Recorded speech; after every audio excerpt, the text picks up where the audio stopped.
been. And so I commend the students for also doing their hard work and just wanting to go and putting that effort in order for them to go. So there's 8 SMS students that are going. Yeah. That's wonderful. And I remember a few years ago where Jessica, I had mentioned you and I were talking about that, and I'm just so glad and I'm so happy that, you know, you had that goal in you, and I thank you for pushing and taking our students there. I really appreciate that. Thank you. We'll have to invite them next Yes. Yeah, and we want to see pictures too. Thank you. Thank you. Now, moving on to 3.1, report from Dr. No. So you have on your desktop a calendar from Desert Sonora School, and one of the students created the picture, Miss Valtiera from Desert Sonora, the art teacher. This one is from Manuel Valenzuela Barrios, and that's one of our students. And so they've given us some samples of calendars, so we're very proud to see that. So it's great to see all the things the students are doing, isn't it? Mm-hmm. For the report, I wanted to talk to you about the budget process that we've been going through. We've been talking about how to make changes and adaptations to fit what the budget needs are for the school district for this next year. We got some bad news about funding for Title II going down by 20% this year. And this year, we already have planned what we had planned to spend for this year, so it's going to be a problem. And then second, next year, it's expected to be a total of 40% down.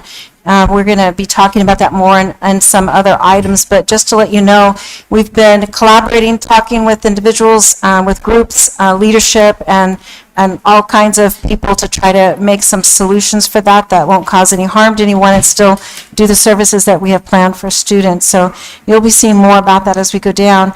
The SMS promotion, this year they're planning to do it at the high school. And so later tonight, we have a presentation from SMS.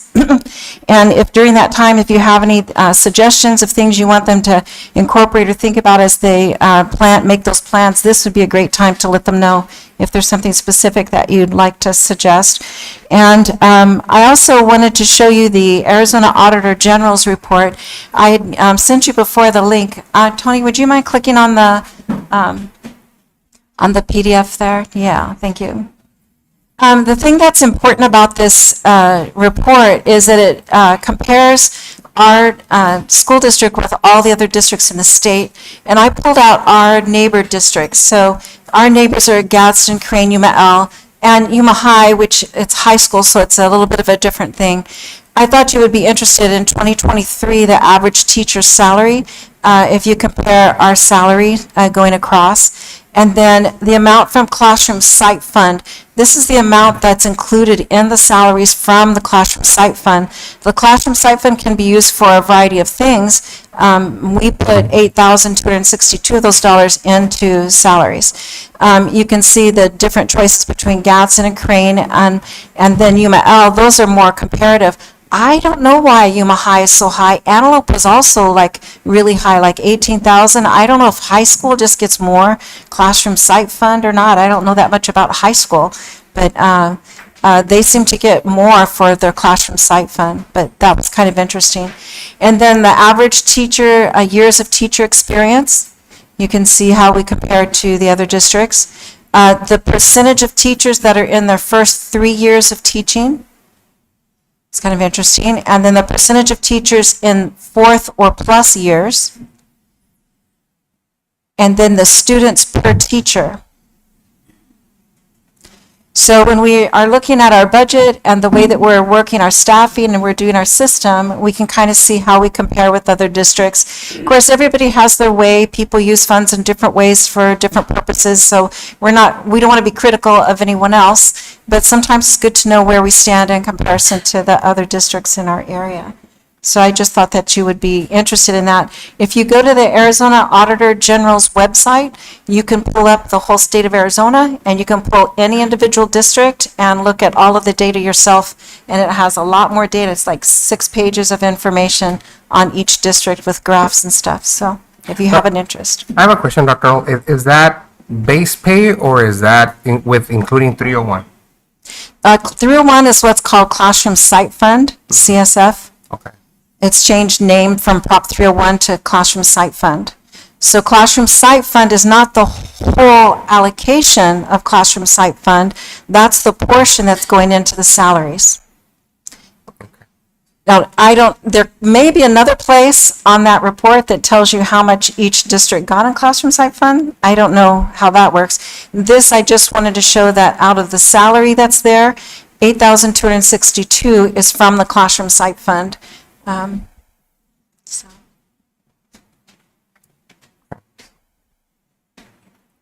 Okay. Any other questions or comments? Okay, You're thank done you. with your- That's it. Moving on to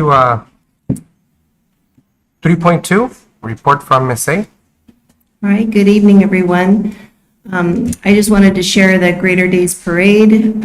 We have a lot of our schools and teams that are participating. I know that I'll be out there at the evening event as well, helping out. So I'm really proud of our school district that is going to be present. You know, the theme is Western, so wear your boots and Wranglers and your cowboy hat. And you can see our folkloric group, our transportation department, our student councils and so forth are there, and we're really excited to have them out there. And I think any other comments I have are in our agenda items later. So. Questions or comments? Thank you, Ms. A. So moving on to 4.1, board members report and board attendance. Ms. Torres?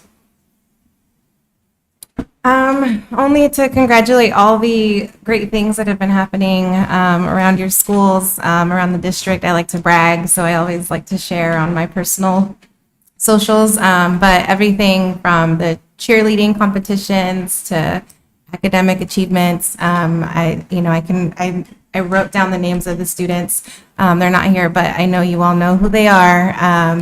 And again, just want to say thank you. You guys are in the home stretch. I think my son said it's 9 weeks left. So, 9 weeks. You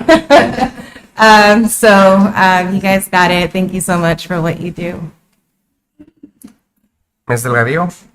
I participated in the Read Across America at Valle del Encanto this past week, and so I thank you very much for the invitation. Also, thank you very much to all the schools that will be participating in this weekend's parade. See you all there. That's all I have. Tony, I just got a message right now that the video for the public is not working. It's back? Okay. So, and like Ms. Sendejas mentioned, I wasn't able to go to ELC, but I did have the opportunity to go to the middle school. So thank you for that. Thank you for the invite. I really enjoyed it. I will be going to Sun Valley tomorrow and TDS. Schedule conflicted with ELC, so I couldn't make it. So thank you for that invitation. And also, with testing and everything, thank you teachers for your hard work, commitment, and dedication. I know it's that time right now where we're crunching and prepping them for ASA. So thank you for that, and just keep grinding. So with that, we'll move on to 5.1, Ms. Polidge.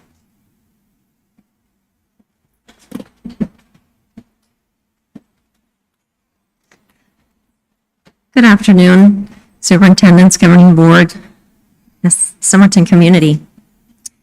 I wanted to say first and foremost, thank you for giving us this opportunity to present our positive behavior intervention supports report this evening. Ms. Castro and I will have some information that we're going to share with you. Of course, as principals, we do nothing in isolation, in silo. We have an amazing team that takes and supports us with everything that we do. We have our ALC teacher, Ms. Arriola, our school counselor, Ms. Moreland, our school resource officer, Castillo, our administrative team, our instructional coaches, Mr. Flores, Ms. Santana, our admin assistants, our attendance clerk, our school nurse, our ESS teachers, our faculty, and our support staff. The slides that you will be seeing are current data that informs and drives our positive behavior intervention supports. There it is.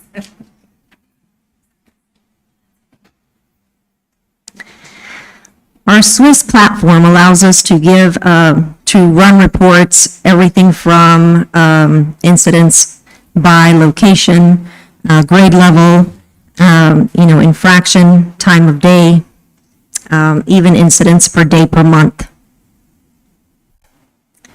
So the information that you will see, our entire school population for 7th and 8th grade, total student body is 653 students. In 8th grade, our total student body is 314, and 11 of the incidents to date make up 38% of that. In 7th grade, our total population is 339, and our incidents to date make up a greater percentage because you do have a greater population, but I think also in 7th grade, you have, students trying to test the waters and whatnot. And then later in 8th grade, they kind of subside.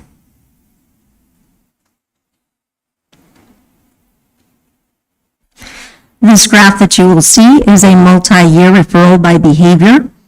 The green lines are the 2022-23, which was last year, and 23-24 is this year in blue. Our number one incident or concern this year, which is interesting because last year it was different. Last year, as you can see, the number 2 there was for last year. It was the one with the greater incidence in defiance. This year, we're working on tardies. So our number 1 is tardies this year of incidents, and that happens in the morning mostly. Some infractions or some of those tardies occurring between lunch shifts. Our number 2, as you see there, is defiance. Our number 3 is disrespect, and number 4 is dress code. So we've really worked on diminishing those scores or those incidents as we work through the year. This is a table representation. If we go to the next slide, you will see the information in percentile.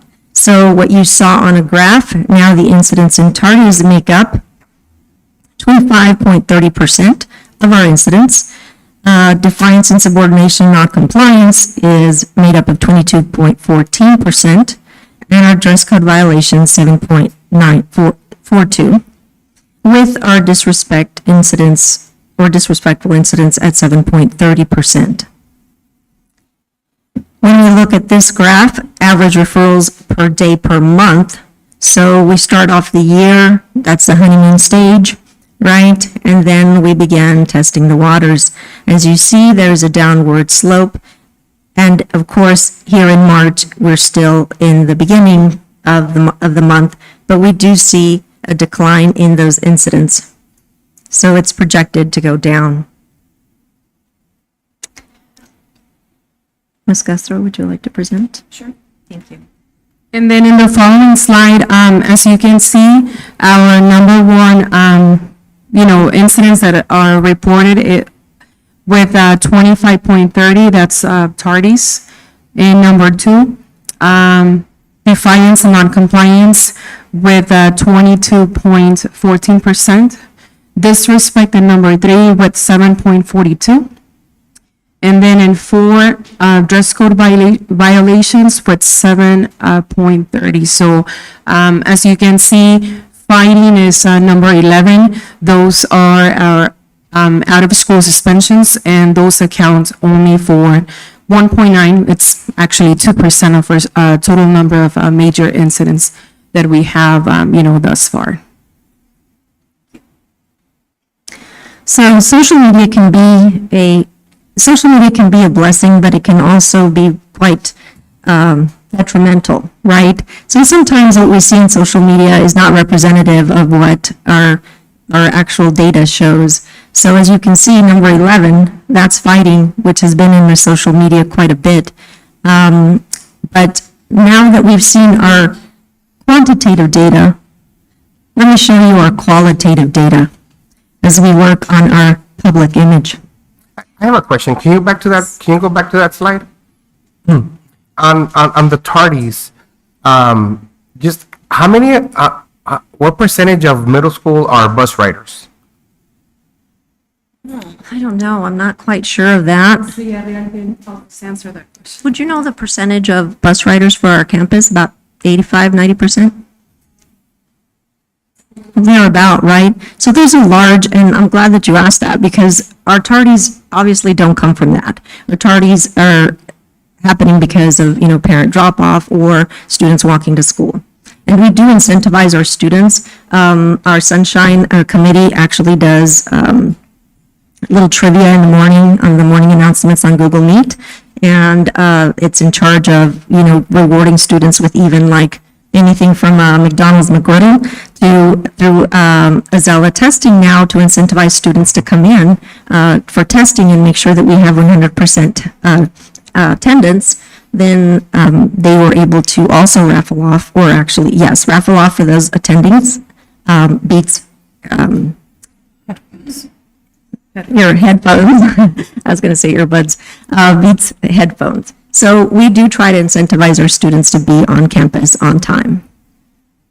You'll see a few pictures as we move on. So going back to the tardies, Mr. Castillo, we also have to take into account that, our belt schedule for this year, it's not the same as last year's. So now students have to be in school by 7:40. The first bell rings at 7:55 and classes begin at 8 sharp. So yeah, some of our kids have a hard time getting out of bed, I guess. Thank you. So our qualitative data, as you can see, our campus has a lot of wonderful gifts, and our students are, representative of that, their accolades. As you can see here, first place Yuma County champions, number 4 in the state. Our cheer team did the same. They went to state and got earned fourth in state competition. And we had a dance solo that actually earned a first place in the Yuma County. Here we have our 7th grade soccer boys team. They were runner-up. And our 8th grade boys basketball team made it to the semifinals. 8th grade girls soccer team winners. This was a 3rd year, I think, in a row, right, back to back. And we do have things like our RC club that is headed by Mr. Flores, one of our instructional coaches. That's new on our campus. We have at least 15 participants on that, and they meet every Monday, and the kids are just loving this. This is a new something that they can do where they can feel successful, and it doesn't require you to be athletic, just to have one of these lovely cars and race. Of course, here's our band, who has now participated in several parades and will be in our parade this weekend. Our spelling bee winners. Our PTO recognitions, cover of the month, student of the month, and most improved students. And our PBIS assemblies and celebrations, which also speak to attendance, good behavior, obviously, demonstrating those 3 R's of respect, responsibility, and reflection. And here, Ms. Clark is one of our social studies teacher for 7th grade. Her and Mr. Carter work hard at recognizing students for CKH, Historian of the Month, and Most Improved Student. And we have perfect attendance during Azella. These were our Beats headphone winners. And we had our thematic potluck. And Read Across America Week. We do have a video, I think, on that. Click on the second. I believe the town of Somerton put this together.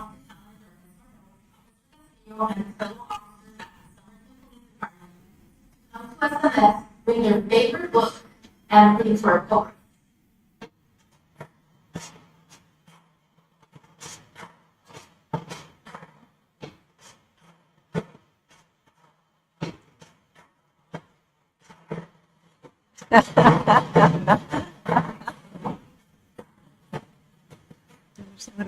Challenge accepted.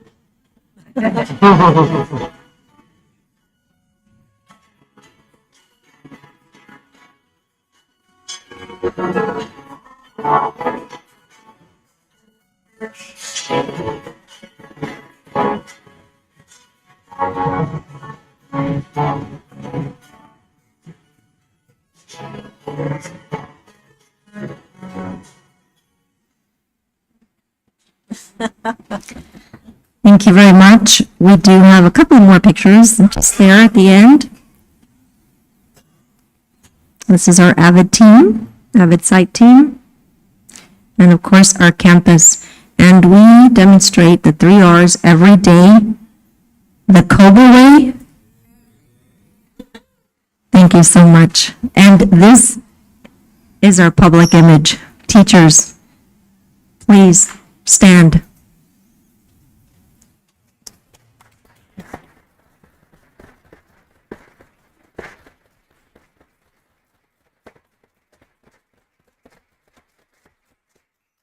We're very grateful, we're very thankful. We're a team that works together, that is a family, truly, and I'm very appreciative of all of them. So thank you, Ms. Castro, for being my partner in all of this. Thank you to all of you. And thank you for allowing us to present this information. Any questions? Any questions or comments?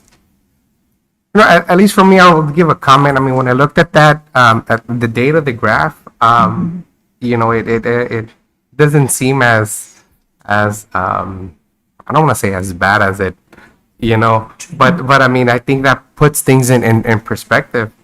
You know, especially with the first issue, that the tardiness is the issue. Then second, I mean, I think it. If you would have asked me, I would have said something else. So thank you for sharing that. You know, because I think it is. I think that's. I mean, it's important for us to for us to be informed on that.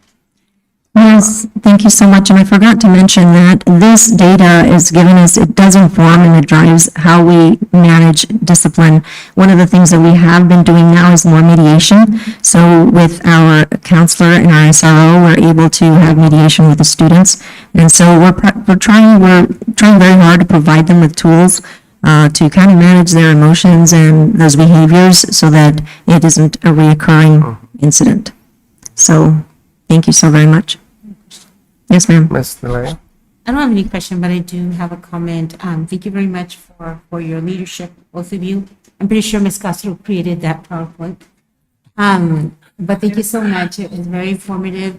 Thank you to all the staff that works at SMS. You know, being a teacher myself, I don't think I could do middle school. But I commend you for your hard work and your dedication.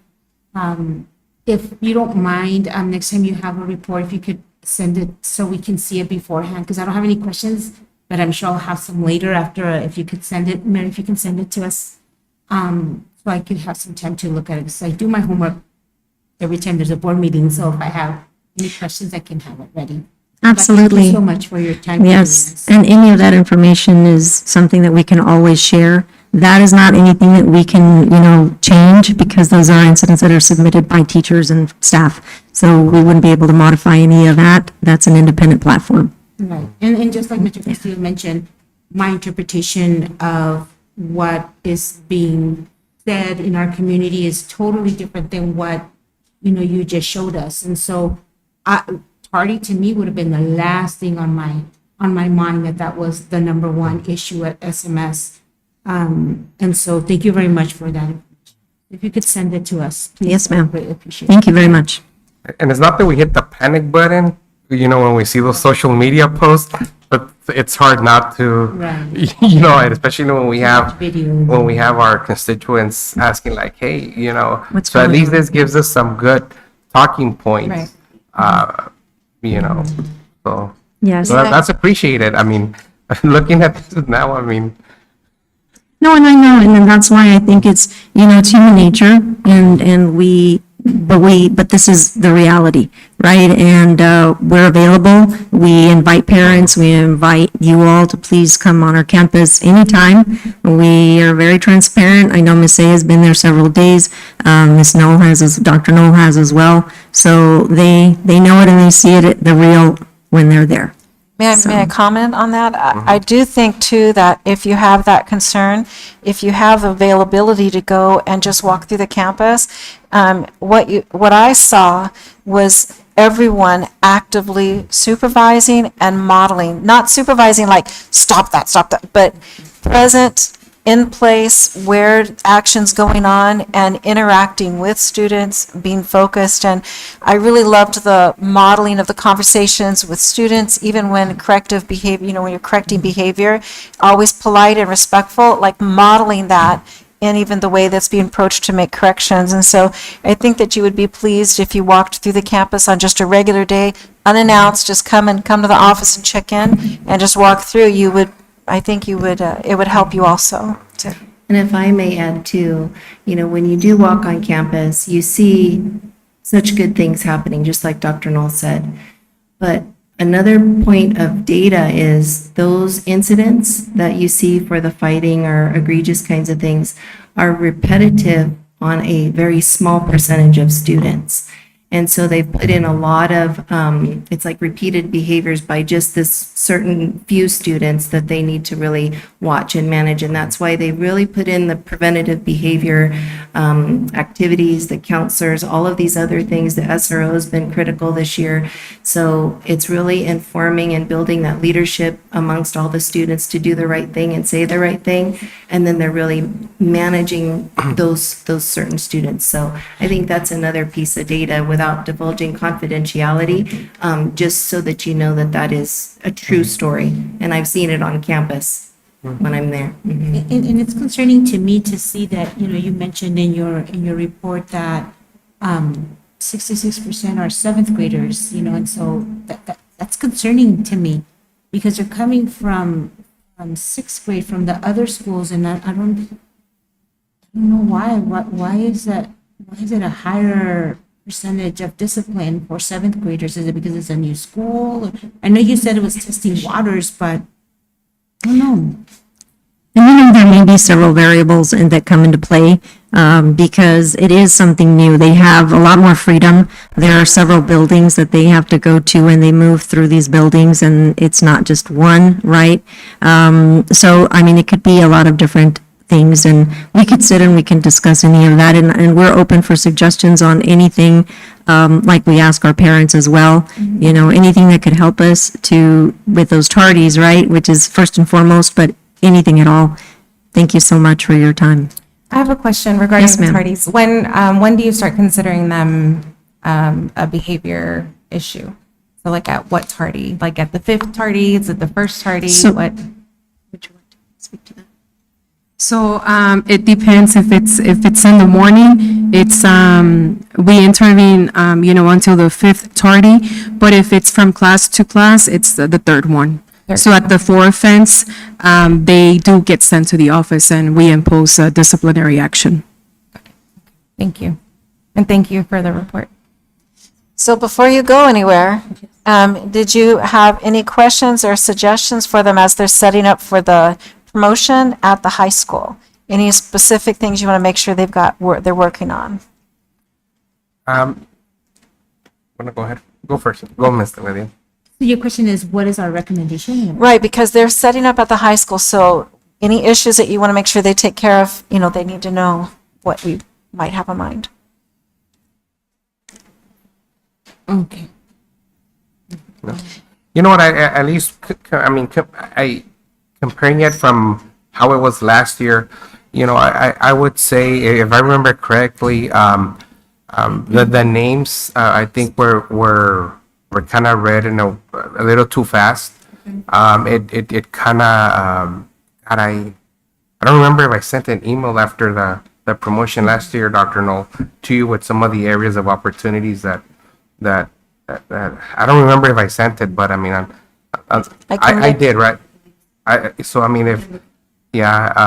But pronunciation too. yeah, I do remember sending an email with a couple of areas of opportunities that I saw. I can't remember off the top of my head, and so I'd rather we look at that email and then If y'all can share that with us. go would- from there. But I do remember that the pace I think was a little bit too fast. Okay. Let's refer to that email. I know the one thing was the sound, that was something we couldn't, the equipment, a part of the equipment was stolen, so, so that, we're hoping the sound will be better at the high school. Is there anything else that you want to ask, or? I'm big on pronunciation too. I mean, those kids have been there for 2 years, and if your speaker doesn't know how to pronounce their first or last name, that's a big issue to me. That's a pet peeve to me. Absolutely. Thank you. I think it's a great idea to have it at the high school. I think it's a welcoming to our incoming freshmen that are going to be there. The high school is not going to have a graduation for the next 3-4 years. So let's take advantage of that. And my understanding is that they're going to have a larger gymnasium next year. So with any luck, we'll have a gymnasium with air conditioning and we won't sit out in the sun. What about their dance? Are they going to have their 8th grade promotion dance? Is it going to be at the high school too? Or how? No, I believe it's going to be on our campus, but we're going to work it out because if we did it that same evening, that's the only concern is they would be going from the high school over there and, the staffing that would want to be present at the high school would then have to go in that direction. So it might be the So it Wednesday. wouldn't be on that same day? It may not be, but if it isn't, it will be in the evening like you requested. I think they remember. promote and then they have their dance. I mean, Yeah. Is there, that's why It's I really just, was because iffy- it's- I'm iffy on that, having it at the high school, really, but Is there, having it at the high school, does that limit the amount of family members that can come, or does that open it up? No, that does not limit it at all because you're going to be in the stands and then you're facing away from the sun. So you're facing east. We're the ones facing west. So anyone is welcome. Anyone is welcome. yeah. And Yes. will there be like a meeting for families or parents for what? Yes, we'll have a meeting prior to that with all the logistics. Awesome. Yes, ma'am. And I would say, I mean, regarding the dance, my suggestion, recommendation would be, I mean, they get promoted, and then to me, they need to have their dance on that day. Celebrate that they Absolutely. got promoted, and I mean, they only get promoted once from 8th grade. So I mean, But I know that President Castillo, you'll be present as a chaperone, sir. Correct? We'll do it on your night if you're present. that goes under other duties as a son. Outstanding. Still sign. I'm sure your son will love it. Dr. No can figure that out. Yes.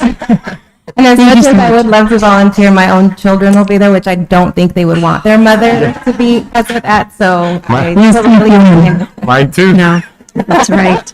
Thank you so much. Have a good evening. Thank you. Thank you.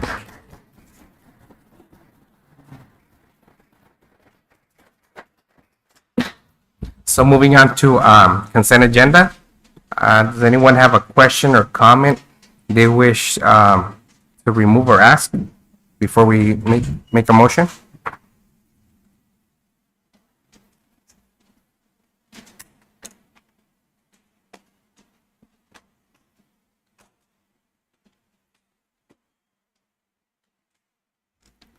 No? Need a motion?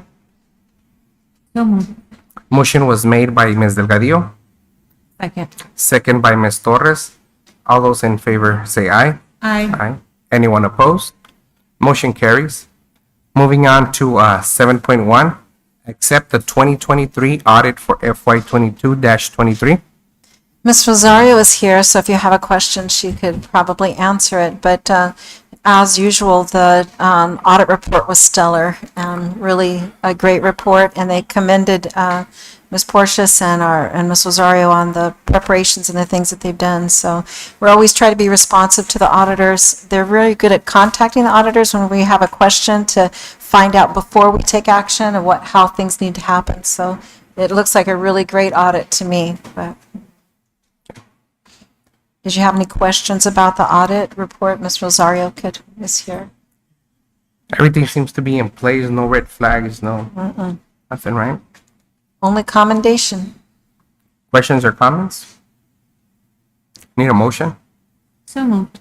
Motion was made by Ms. Delgadillo, second by Ms. Torres. All those in favor say aye. Aye. Aye. Anyone opposed? Motion carries. Moving on to 7.2, discussion and possible action to approve job description, guidance and behavior coach for FY 24-25. So the purpose of this was not to require that there be a behavior coach. The idea was to allow that a school like SMS, if they had an FTE that they hadn't filled with for a teacher that they would like to use for a behavior coach, they could.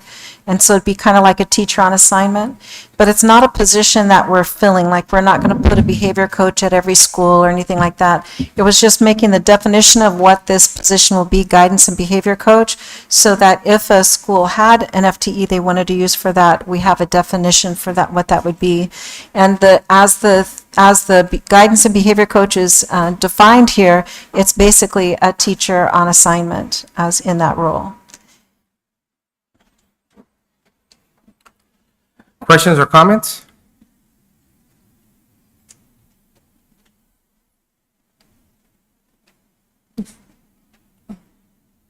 This is only for the middle school or? It's, what we do is by defining what a guidance and behavior coach is as a district, then any school could take one of their teacher FTEs and use it for that.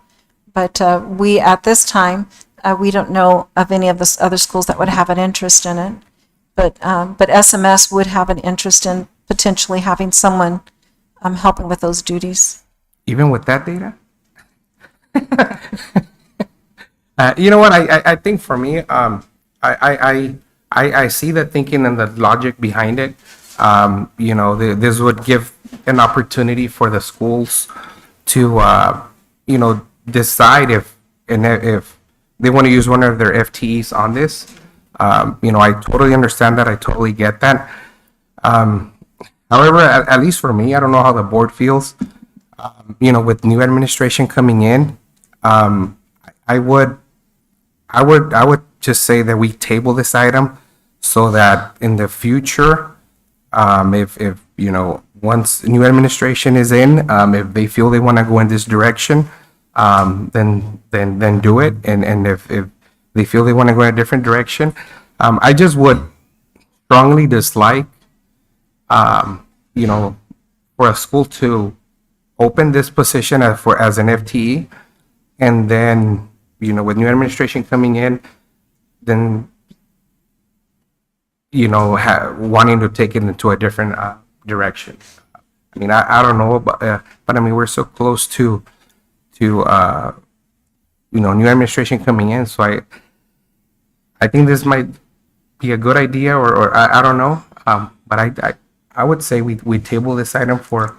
Well, then how for the are we future. going to, how will we plan for the next school year if we don't begin making you know, setting the positions and the different roles? And this isn't even hiring a person. This is just saying that here's a potential. So a school like SMS who happens to have one FTE available, they could, if they wanted to, have a teacher on assignment to do that task.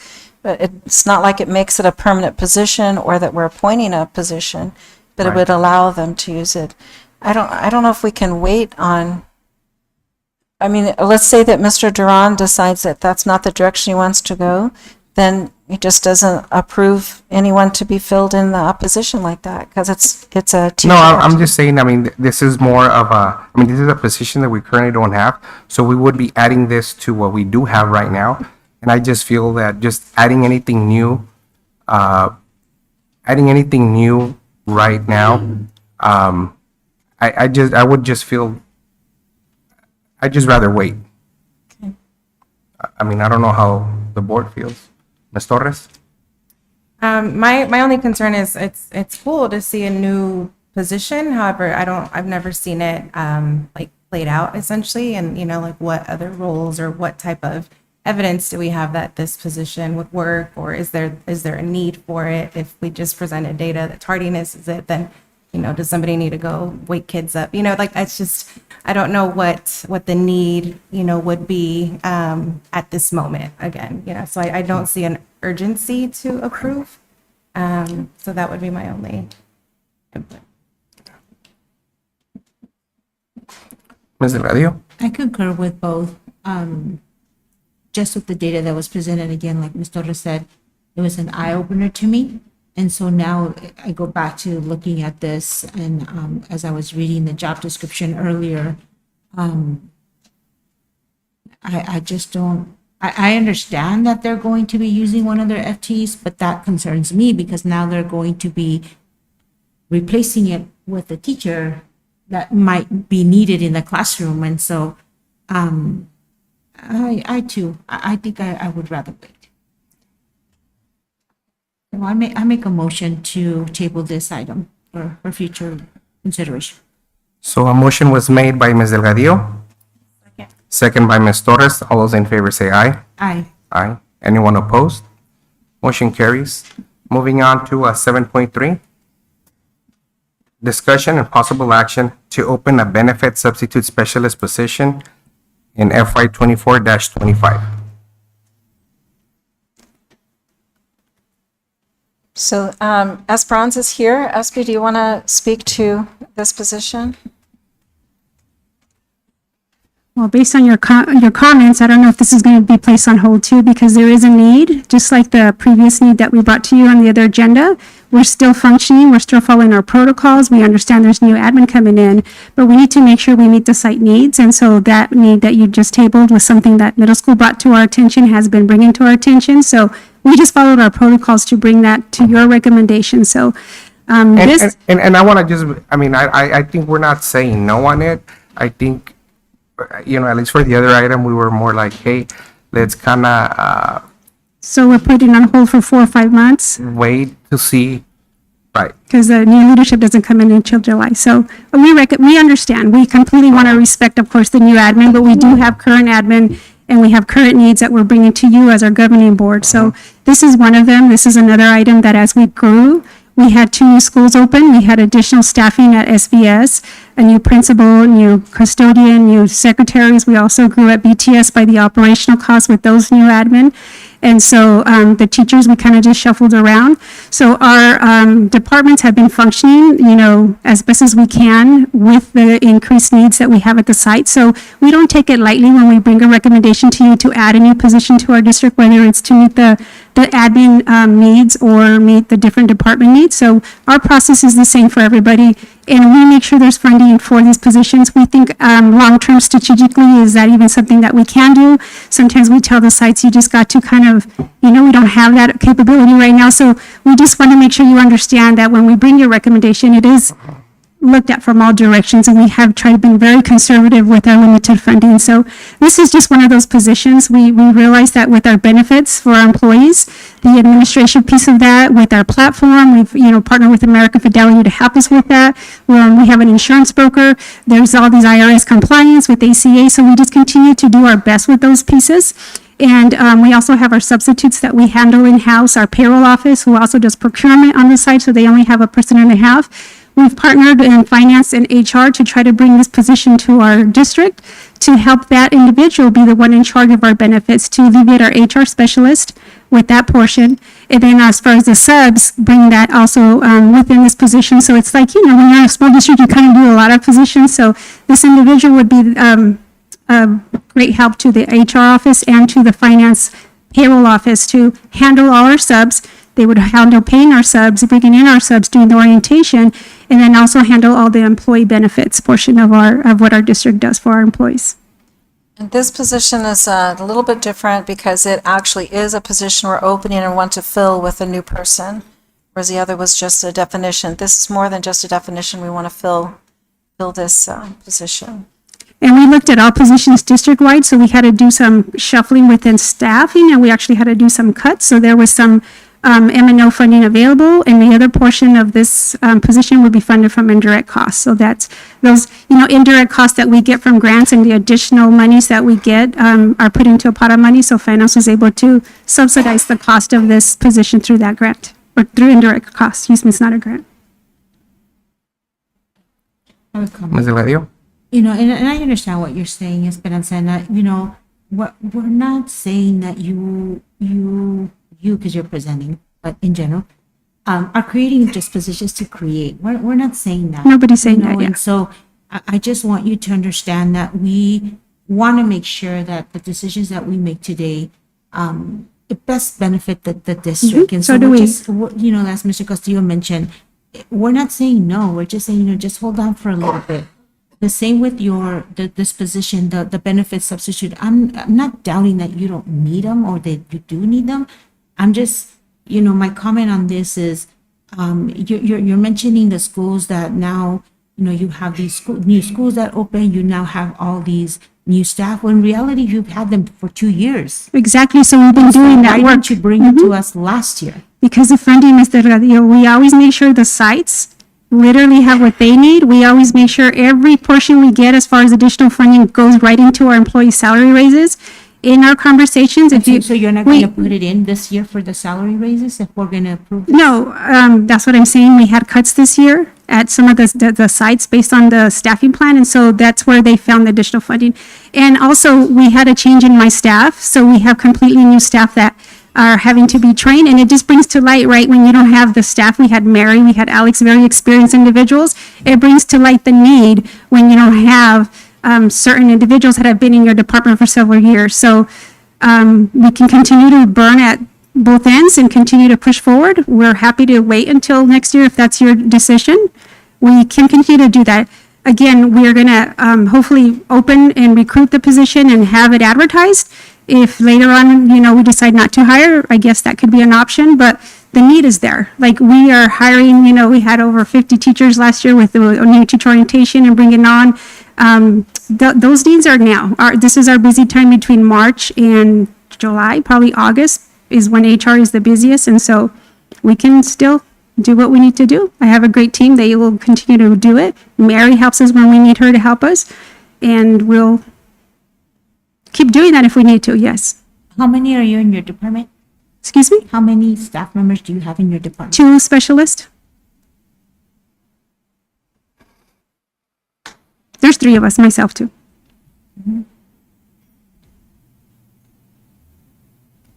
Ms. Torres? I just want to say, I'm not necessarily saying, you know, wait 4 months. I'm just currently not, you know, I guess I would want to see more, I guess, data to show where the need is. And I know you're saying that there's a need here, and, you know, as HR, you're the professional. I just like right now, I'm not ready to say, let's approve. When we brought you the need, when we did get a little bit of money a few years ago, we actually put a secretary at technology. You were quick to approve that, right? We put a secretary at transportation. You were quick to approve that need. We make sure that we've done that, right? We make sure our offices and sites have what they need. And again, we have a process we're happy to share with you, but we don't take this lightly when we bring a recommendation to you. It's based on need. And so that's why when you ask, why didn't I bring it to you? Because I felt like that was more urgent, right? Antonio's needs with our students, we've always done, that's always been our priority to make that happen. And when we have this opportunity, we bring it to you, hoping you support our request. But that's, I understand if you decide to wait, but that just goes to answer your question. Why didn't I bring it 2 years ago? I kept telling Dr. Nolan to say, you know, we're busy, and you know, in my reporting to you, I show you how our staff grew by 11%, and so that just adds more to payroll, right? It adds more to finance, it adds more to HR. Those are departments, you know, without us, our employees don't get paid. We don't hire, like, we can't, you know, keep pushing everybody and keep, you know, requiring them to do more with less, so. And I want to add to that as well. In the last few years, as we've gotten additional funding from the state, that we've, you know, taking care of some of the compression issues that we've had amongst our staff, that has been the first priority before, you know, flushing out any of the holes or the bare needs that we have in other departments. And so that's been the first priority. And so as we fix some of the salary schedules, you know, improve teacher pay, we're keeping up with the rate of our classified staff. You know, all of those things have come first and foremost. And then also making sure there was also a little bit of a delay, although we had the new schools on board. Remember how small they were the first year. So the funding really didn't kick over and help us out too much. And then this year, okay, now they've been fully in place and, you know, they're growing. Now they're 250 mark. And so now we're starting to see some of that money come in. We didn't have that a couple years back. We got our schools named, we got them on board, but we only had 100 students, in each of the schools, about 100, 130 students. So that was also a problem where it just redistributed the number. And because the students at BTS were within our district already, and we only got about 100 new students at SVS, so we didn't see the gain of the ADM coming in until now. And so now, after we have 1 year that they've actually had their 250 mark, now we can see, have the okay, growth. that growth is there. And we're moving forward to add on out at SVS, so it'll be soon 500. That's why we say, okay, now the money, we can see it. It's not taking away from anything else. It's not going to cut the increases that we want to do. We've had some redistribution of positions because as TDS, as we grow, TDS has come down a little bit in number. They used to be, remember, a solid 800 school, right? Now they're at about 600 and 670. So it's kind of, right there. So we have a lot of that redistribution that's occurring. So I just wanted to add that fact in as well for your consideration, that's why we can look at it now and say, okay, this is a classified staff situation that we could do.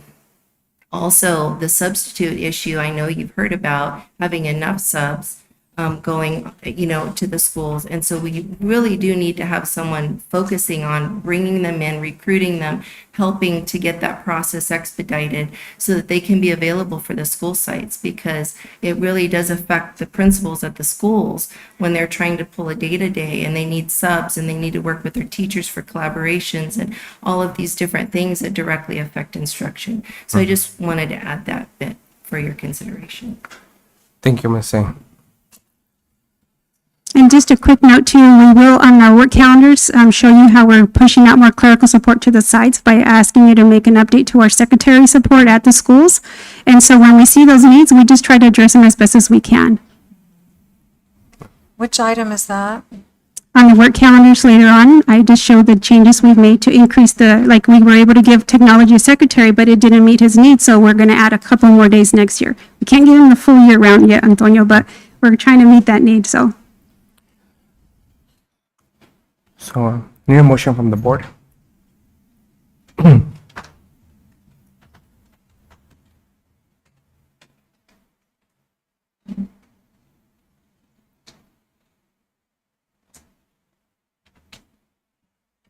Make a motion to table this item.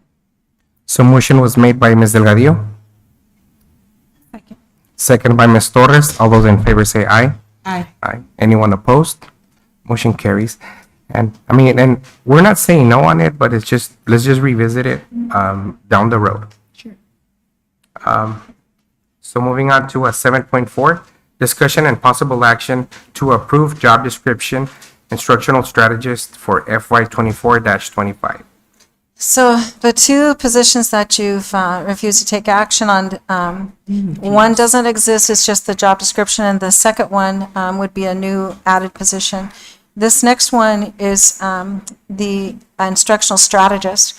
And the problem with this one is that it does directly affect a current position, which are our instructional coaches. And our coaches right now, we have several problems with continuing the program that we have as it exists. So we've had to be trying to gather resources to figure out a way to change it so that we can continue having coaches. One of the first things that, I don't know, we can't even say first and second because it all just seemed to come together at one time. The auditors warned Ms. Fernandez, Ms. Say, Ms. Rodriguez, Ms. Rosario, and I that at the end of last year that the coding is wrong, that the coding has to be changed for the coaches. And when we do that coding change, that makes a problem for the paying of the classroom site fund money for the portion that we were paying the coaches for their extra duties. So we have to find a different way. We have to find a way that we can still pay the coaches for their work and yet not have them collect the classroom site fund money. So that's a problem. Then another problem came up in the same is how do we fund when, when we have coaches being shared, and we would like to have each school to have their own coach, a full coach, someone that does both the training and also like of new teachers, and also has the ability to do interventions or to guide or lead interventions. And we wanted to make sure that we're not sharing between schools, because then what happens is you don't have the full concentration of what needs to happen at that school. So how can we do that? And then, as we're brainstorming this, we're talking to different people, looking at the funding, trying to figure out how to make it happen. We also realized that the school leadership, the principal, needs to be able to decide how much a coach teaches, like intervenes with directly with students, and how much that coach works with, say, new teachers that are in the school. Because one school might have 5 brand new teachers and another school might have 1. And so the need for follow-up with those new teachers would be different at a school. So the principal needs to be able to flex that time, whether they want more student work or more coaching in the classroom kind of work, based on what's happening at their campus. Then last week, Lydia goes in to check and all these people are here, so you can talk to any one of them if you want to. But Lydia goes in to check, and Anna goes in to check the amounts of the grants, and poof, our grant Title II money disappeared. Like, was it $30,000 that just disappeared? 80 to 90,000 was Just gone. disappeared out of the account.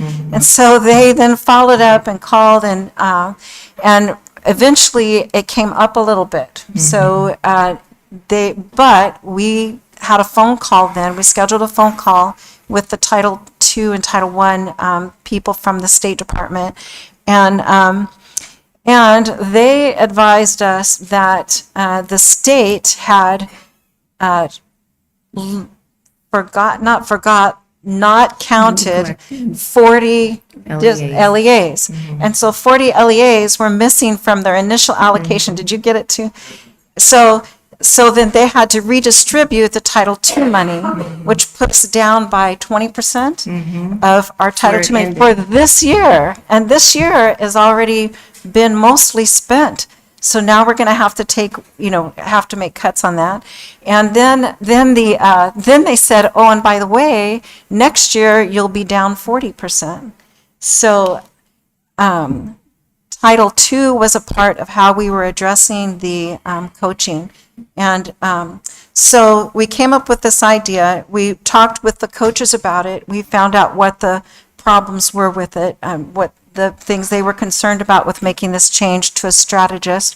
We also talked with the principals and the leadership and tried to find a way to continue allowing the coaching to happen at each and every school, but use the money that we have for that and not have anyone lose any money. So we took every single coach that's existing and made sure that the formula that we used for the funding had no one make less money. Everybody made more money in that strategist position.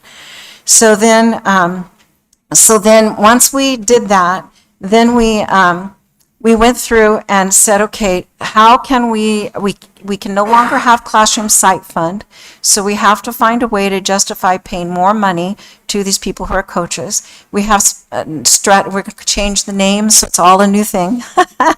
And how can we make sure that we have someone at each campus?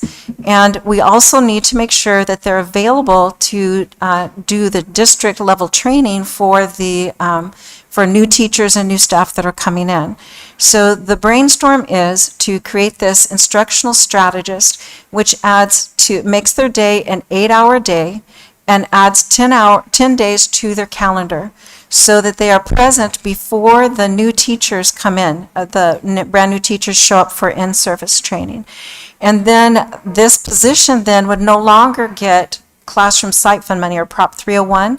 This position would, that extra hour and those extra days would justify the extra salary. And they would not have to fill out time and effort logs for every hour for doing tutoring. It would be completely up to the principal how much they spend time in, like directly with students, and how much time they spent with coaching teachers, depending on their staff situation. And they would be present for the district level. So we would eliminate the 2 coach positions that are in the instructional services office. We wouldn't need a district level, the 2 district level coaches. So then that would be part of the funding that's used to redistribute. And we would have an individual 1 coach at each school, so that we would have 7 coaches, 1 at each school. We originally had hoped to have 9, 1 extra one for each of the larger schools, but we can't afford that with the most recent reduction in cut. funds. Yeah, with the most recent cut, we won't be able to afford that. Also, the auditor, from the auditor's statement about what we're allowed to code them out of, that fixes that coding problem and allows for them to be used in either category. And every individual who is coaching now, if they wanted to transition to the strategist, they would all make more money than they're making now. So there would be an increase for all of them. So that's what we made sure of. Now, some people don't want to work the extra 10 days. Some people might not want to work the 8-hour day. We don't have a lot of flexibility with that. That's how we're justifying the salary increase, so that they don't have to do the logs and the charts for classroom site funding. Before for the tutoring portion, they had to keep time and effort logs on their tutoring portion so that we could submit. There would be no need for that, if I understand everything correctly. And there's 5, we've been working with this across with everybody. It's not just one thing. I did have a conversation with Mr. Duran today. We talked about it, and I tried to explain. It's so difficult to explain how things move and shift. We have enough teaching positions that if someone did not want to coach and they wanted to go back into the classroom, they could go back into the classroom, and then they, of course, would get the classroom site fund money would be a part of their salary. But for the coaching position or the strategist position, we can't do it because we can't code it in a way that's acceptable to the state for that purpose. So this is the position that we're recommending. And there's lots of people here who have individual knowledge. So if you have any questions that you would like deeply answered, the people are here who could answer that. Ms. Delgadillo? Question, Dr. No. You mentioned that, so the salary on this, plus the added days, but the salary on this, you mentioned you compensated by an amount to justify that fund, right? Classroom site fund, yes. Okay, so you justified that. So, And that's a lot. Did you, on the report that we showed, we're looking like $8,000. It's a lot of money. well, so because you're assuming that the class site fund is $8,000, we're gonna say, pretend that that's what it is.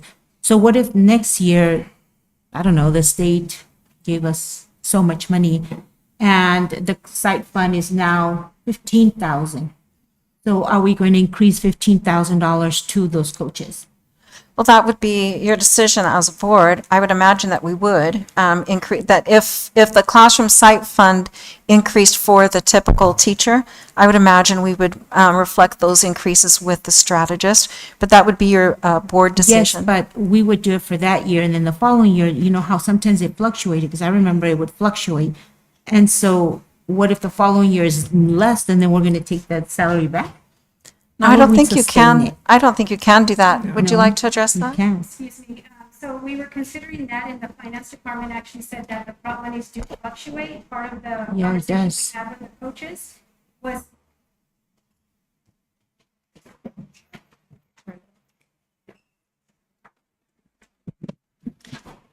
So part of the conversation we had with the coaches was that this is now part of your base salary. It'll stay there. Prop monies fluctuates. Right now, it's pretty high, but it usually can go down to 7,500, depends on how but this will now be part of their base salary. So the reason we're trying to reclassify this and part of make it, that increase now is so that it remains part of their base salary. In the future, they need to remove prop monies. This is a completely new plan, new position. So the prop monies or classroom site funds, this does not apply to this role. So the teachers are, should not be necessarily compared to this role. This is a strategist role. It's something different that is not eligible for prop money. So again, it could be brought to you if you decide to say, hey, do we want to increase them like we do? But the goal would be that just like our counselors, it's set at this range. And then our exempt salary schedule, not on the teachers anymore. Teachers are different and they would then get that amount this next year into their base salary, and then raises would now be based on that for the following year. So we wouldn't necessarily fluctuate or change them. Prop monies is now out of the picture. You would have to decide like you do for other rules, what percent. So if you give everyone a 4%, you could say, well, we're giving teachers 4%, we're going to give coaches, we're going to give strategists 4%, or you could decide, that would be a part of what you would decide in your future increases. So Esperanza, why did you, your team, add the 2 weeks? Excuse me? Why did you add 2 more weeks to? So the Lydia, the federal programs and instructional services and Dr. Noel, Ms. Say, and finance met to make a plan, and the needs of the district is its evolving needs, according to what I understand, that the needs are for these individuals to be available during the new teacher orientation. And now we actually have the instructional coaches that we had in district-wide displays. So we're no longer going to do that due to the cut in funding. So these, and again, you guys can speak to this, but these individuals now will help meet that need with our new teachers. And so that's where the 2 weeks come. They're needed up front, not after the students leave in the summertime. So that's where they determine those 10 days. And so I just wanted to also add, we did do research comparability of what other districts do. And so the most comparable that we found was Crane, that is doing the same model, trying to have a coach in each of the schools, right? District 1, they share them at elementaries, and their middle schools have one. So they're a larger district, larger funding. So that's how they did it. If we compared to that model, we would cut our coaches probably in half, have 4 or 5, and they would be shared among schools. We don't want to do that. We want to have at least one per each school. If we had our druthers, we'd keep the 9, but with the funding issue that we were just presented with this last couple of days that we've been racking our head with, this is what we can do. So when you look at the calendar that they have, the job description of a coach, which I was a staff developer coach back in the day, the expectation was to make sure that you're there for proper training and so forth for your teachers, you're coaching teachers, you're developing mini PDs for your teachers and what they need, you're directly assisting with data development and so on, and helping your teachers be successful. So that's the idea. That's what we modeled it after as we've gone to, and we have a team here, Mr. Moreno, Miss Middleton, Hema, Anna and I have gone to the Arizona K-12 Center, and they've been going these last few years. I was able to attend with them this last year, or this last couple months. And so when we looked at that, and we can see all the other districts around the state and what they're doing, that's the job description. So what you see modeled here in the job description is what everyone is doing. But what very few districts have is that they have somebody at each site. Typically, they're shared just because of a funding issue. And so that's what we want to really hold to. We feel it's very important for our sites, for our success. And so that's why if we have to be diminished by positions, we at least want to have one per site. And we want to elevate them as a leadership pipeline, right? So that they can see that. We had, a couple of things. Some of the stipending that our mentors got their coaches got this last year was paid out of ESSER funds, and that's gone now. So there's a lot of things that are going away that we're trying to ensure we're building into their base salary, and then as they move along and we get our increases and so on, they're going to be right along with us. with everything. So that's just a little more information. Oh, go ahead. I just want to put it on the record that, you mentioned about those staff members that were in the curriculum development department. I remember when we discussed those positions, I was very, very clear when I asked if those staff members knew that these funds could go away anytime and that it was a temporary position. Correct. And so, I just want to make sure that that nothing was ever hidden, nothing that was ever not mentioned. The board knew, because we were informed by you all, and I asked very specifically, remember. does staff know? We do, and the Yes. position was advertised as temporary. Right? So they were. And they have been, already had conversations about, hey, there might be some changes, and now that we're come down to, the final wire has just happened this last few days with this funding and all of these things where we were able to really make a final determination. Because with a 40% cut in that for next year, that changes the game if, of what we can do. And then making this, instructional strategist position, and really what we're hearing from our site administrators, from our coaches as well, is that they would really like to have more site-based professional development, which allows them the opportunity to differentiate. So as we have a district-wide initiative, say a district-wide focus that I know that we'll develop with Mr. Duran and the administrative team, if we're looking at instructional strategies and we know that our coaches need to be training their people on instructional strategies, then what we need to do is go to a TOT model where we're really equipping our coaches, our strategists, if you approve this title, really equipping them with the tools and the information and the skills to go back out as we're going. Much like back in the day when I was a coach, we went to those very structured trainings. And I know that we'll have the team that can deliver that to them, and then they can go out and create the PDs and, develop it, because they'll know who their teachers are. If they're working on engagement and a teacher's got great engagement, they're not going to sit them through the same training that they might a brand new teacher. They're going to differentiate and support them, and that's what they've been asking for. And so with this model, by eliminating the district specialists, that it's very difficult to get out to all of the sites that way, but by having the site coaches with the ability to do that in the support, the training and support, then we can try to do that. And Ms. A, is this something that, this is something that was created just within the last few days, that the funding that. Well, what was finalized was the funding portion of it. The idea of it, we've been toiling with for a while as we've gotten feedback with the coaches and the administrators throughout the year. And as we've implemented new curriculum this year, that was the focus, the new curriculum. Our teachers have been, wrestling and dealing and learning that. And so, and we had late hires. So, that came in late and stuff like that. So there's all of these different issues, if you will, or problematic things that are the norm of any school district. But this is the way we feel we can meet the need moving forward.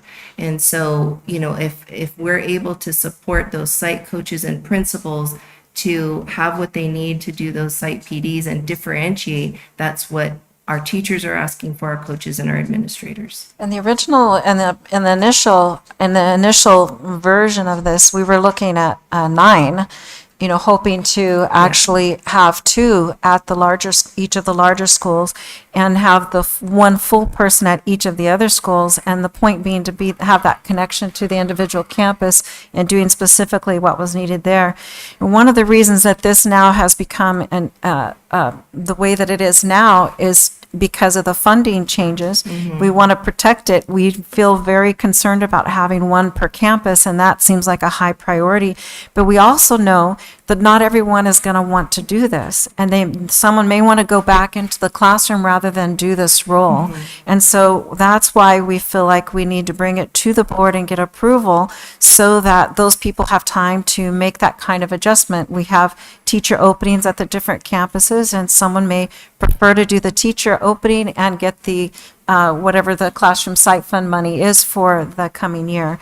So we kind of feel like it's important that they have time to choose and to find a spot. Yes, and just so you know, if we're not able to make this change and we keep it as it is, the school's allocations for title funds will be zero. So principals will not have the allocations enough to do anything with it the way they do now, because it would be taking up all in salaries. So with the reduction, that reduction, the 40% for next year is what's made it not as flexible, if that makes sense. And Lydia, correct me did you if I'm want to say wrong, something? Lydia, You on need to any of come that, but I know they figured that out. Yeah. Good afternoon again.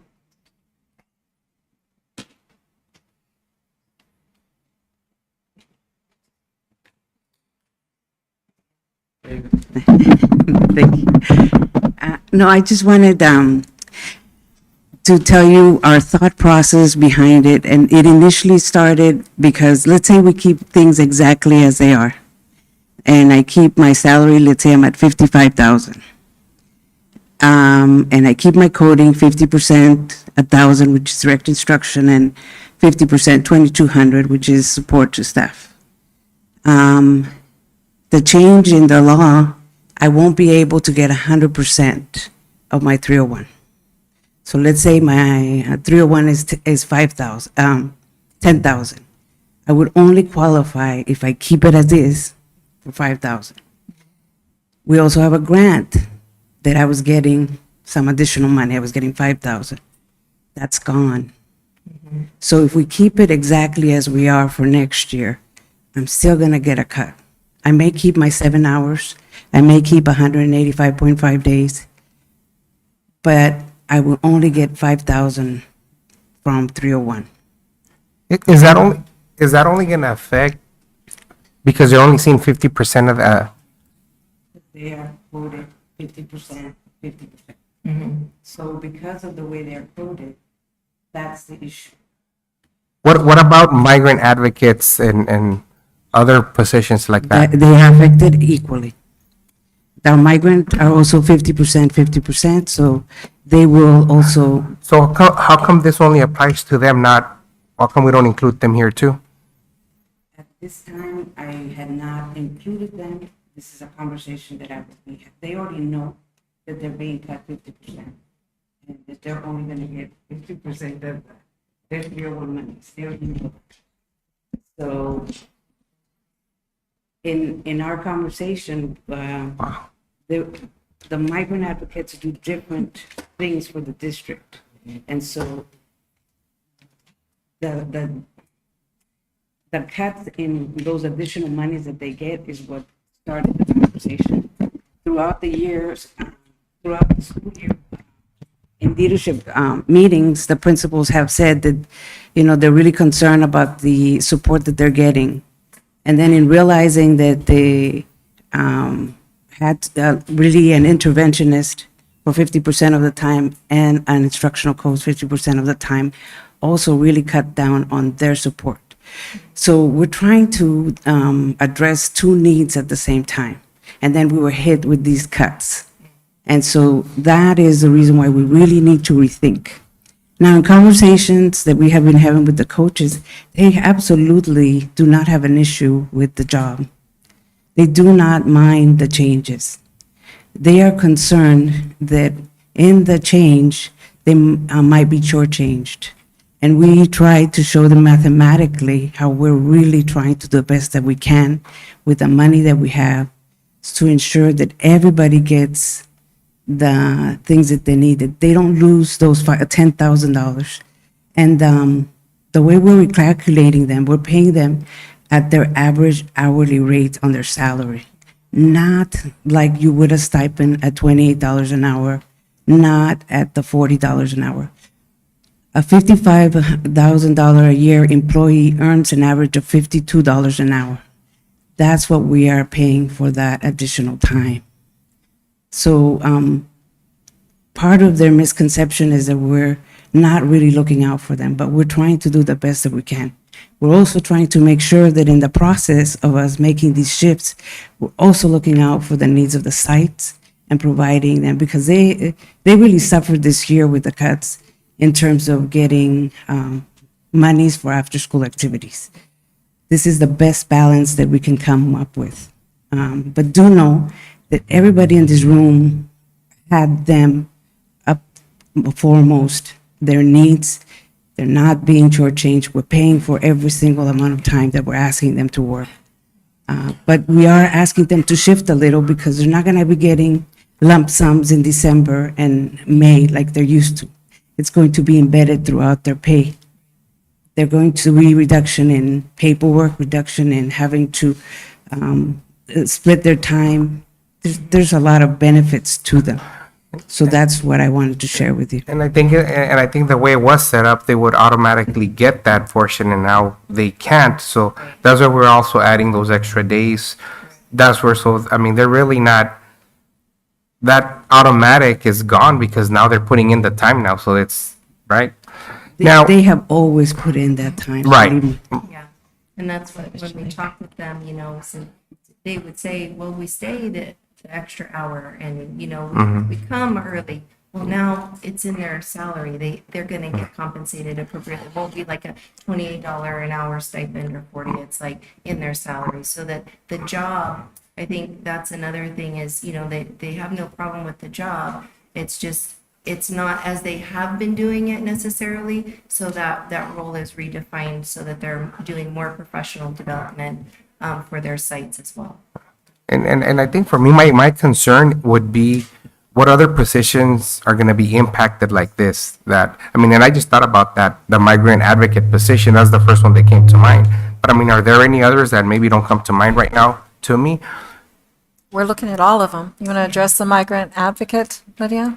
Because and the reason why I'm saying that is because I'm thinking, I mean, I'm thinking, I mean, at least for me, I mean, I don't know how the rest of the board feels, but how are we gonna address those also, and kind of put them together? That way we take the same action with everything. Yes, we will definitely look into Yeah. the advocates, but I cannot move forward until I know how this is moving. Yeah. And then I'll be able to see how I can certainly look out for the advocates. The Why would this need to take action before? Couldn't we do something all at the same time?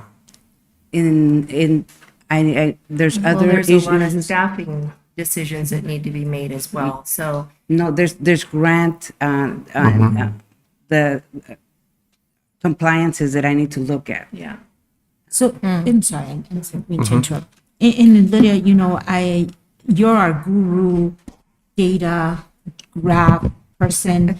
I'm a visual person, and I understand what you're saying, but I want to see what you're saying, I'm thinking about the schools that have, I don't know, 8, 10 teachers compared to the other schools that have larger larger population of teachers, but you're only going to have one per school. How is that correlate? How is that justifiable that you want to have one per school if one only has 8? Can you share, for now or? We share now. Right, so, We're hoping to change that by eliminating the 2 that are district level and being able to put those in the classroom so there'd be one person at each campus. You're right, proportionally, the original idea was to have 9 so that we could put 2 people at each of the larger schools. And maybe, depending on how the state funding works out, maybe we still can do that. I want to see how it's going to affect the migrant, because it will. Well, that migrant, if- everyone. if the I ones that are could- affected. Could I add a little bit of information about, I think we're concerned about the 301, formerly 301 Classroom Site Fund. The reason this is affecting the strategists or coaches is because the definition to even be eligible to receive 301 is that you are working directly with student support. Okay? So a strategist, PD person, admin, coach, we are working with staff, so we do not qualify for 301, formerly known, class 8 funds, okay? So if migrant advocates are working with students, that's student support. They would qualify. A counselor is working with students, that's student support, they qualify. The psychologist is working with students, so they reclassified that just a few years ago, and we added them in. So I just wanted to clarify that, so I don't want you to feel that, oh my gosh, there's all these different positions out there that most all of them are going to stay the same unless they're reclassified in some way that they're not doing, working with students. But all of those positions that work with students that currently qualify would continue to qualify. The only cleanup we had to do was because of the coaches working with staff, that they said, you know, your halftime coach, your halftime interventions, you can't get the 100% of the 301. You can only get half of it because half of your time is working with student support. You see what I mean? So then that qualified them. So that's what we had to fix. And this year, we're trying to make up that difference in a different way. But then those monies are gone next year. We can't continue to do it. And to answer your question, Mr. Gadillo, the plan is already in place. We already have one coach at each of the sites and two at the larger schools. So that was already part of our plan that we've been evolving over the time to meet the site needs. So there's already currently one coach at each of our schools and two at the larger schools. And these are the individuals we're trying to find placement for next year. And that's relatively new too. If you think of the history of Somerton, we have not always had coaches at each site. And so that was just this last few years that we've been able to do that at all sites. I want to see what Lydia, Lydia has a point, and I want to see, her funding and how you're going to, how that's affecting, before I even make a decision to approve this, because this is really concerning to me. Ms. Rosario, did you have a comment? I'm assuming this is something that we really need to take, that needs to be taken action. Would a month, let's say, to get what we need, maybe in a month, would that work? Would that? Sure. And I can walk you through the two scenarios like I walked the coaches through. And I understand that is exactly was perplexing. Now, we're not saying that it is the best solution. Right. It's the best solution that we can come up with at this time. And I would that work for you? I also want to know why they want to bring them 2 weeks before, How is that? Not That's before. for professional development, for new teacher new teacher induction and so forth. If we do that, if we do put it on hold, then we'll have to go forward and put a lot of the hiring on hold for the school sites right now.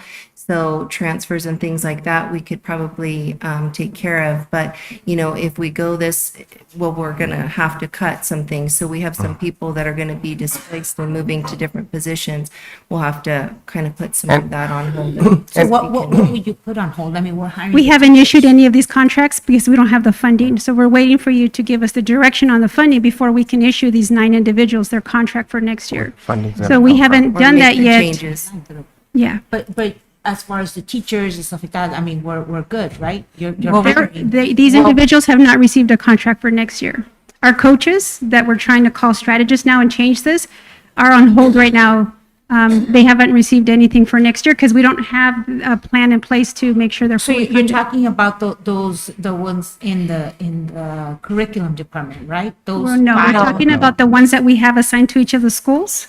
There's We only have one at two. each elementary school and then 2 at the larger schools. There are 2 that are at the district So level. we're not moving, if we We're not would talking approve about the this- 2 at the district office. No, those were displaced and we're working on that plan. These are just the individuals at the sites. Okay, so those at the sites, if we approve this today, those at the sites would become instructional strategists. They would be up to them. If they would like to do this instructional strategist, we would move them in. And if they would not and would like a teaching position, we can move them to a teaching position, which is what I mean that if we say this is on hold, then we can't move anything. No one will be able to know or confirm the position. So that would then conflict with hiring new individuals, because we certainly wouldn't want to hire a new person in case someone wanted to take one of those positions.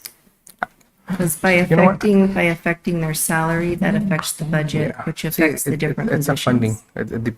The funding, where is it gonna come from? You know what, I just my thinking right now, and this is just me, I mean, if we hold it off for a month, this is something that a decision needs to be made. I would feel more comfortable if we hold it off on a month, but I would recommend to have, our new superintendent coming in, involved in those conversations, when it comes to that, so that, I mean, this sounds a little complex, so that he gets a good grasp of what's happening. And I mean, if we wait for a month, I mean, So I feel very concerned. I really have to tell you that this would be a dramatic problem if we wait a month, because we have to get the monies before we can offer positions and give but Lydia contracts. said right now that it would be, that we could do a month. Right, Lydia? We can do anytime you permit, but it creates a big problem in getting people settled. It just makes people unsettled about what position they're going to, and then we can't hire any new people to go in. Mr. Duran is here tonight. Mr. Duran, do you have any objections to the ideas that you've heard? Mr.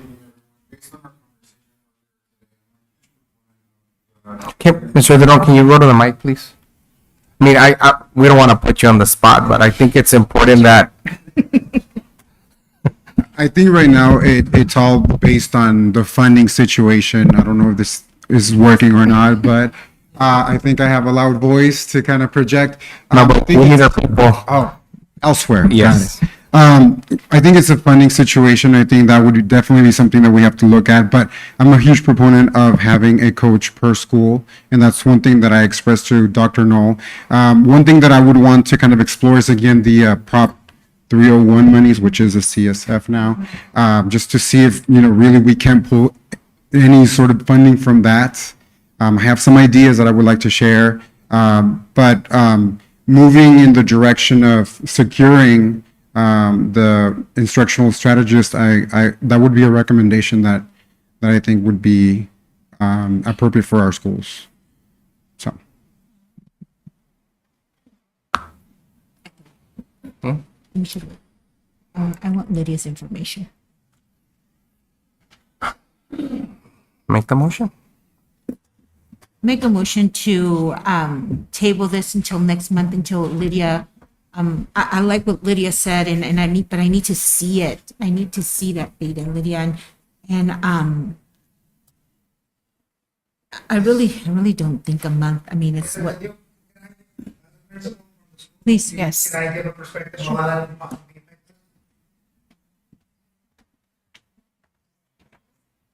Good evening, everybody. So just a little perspective. So right now at my school, I am looking for 2 teachers. The market is good right now. People are graduating. Your top quality teachers are out there. We release contracts early. I'm trying to hire these positions. However, right now we already have a couple teachers that are needing positions in our district, and our district is obligated to try to give them options.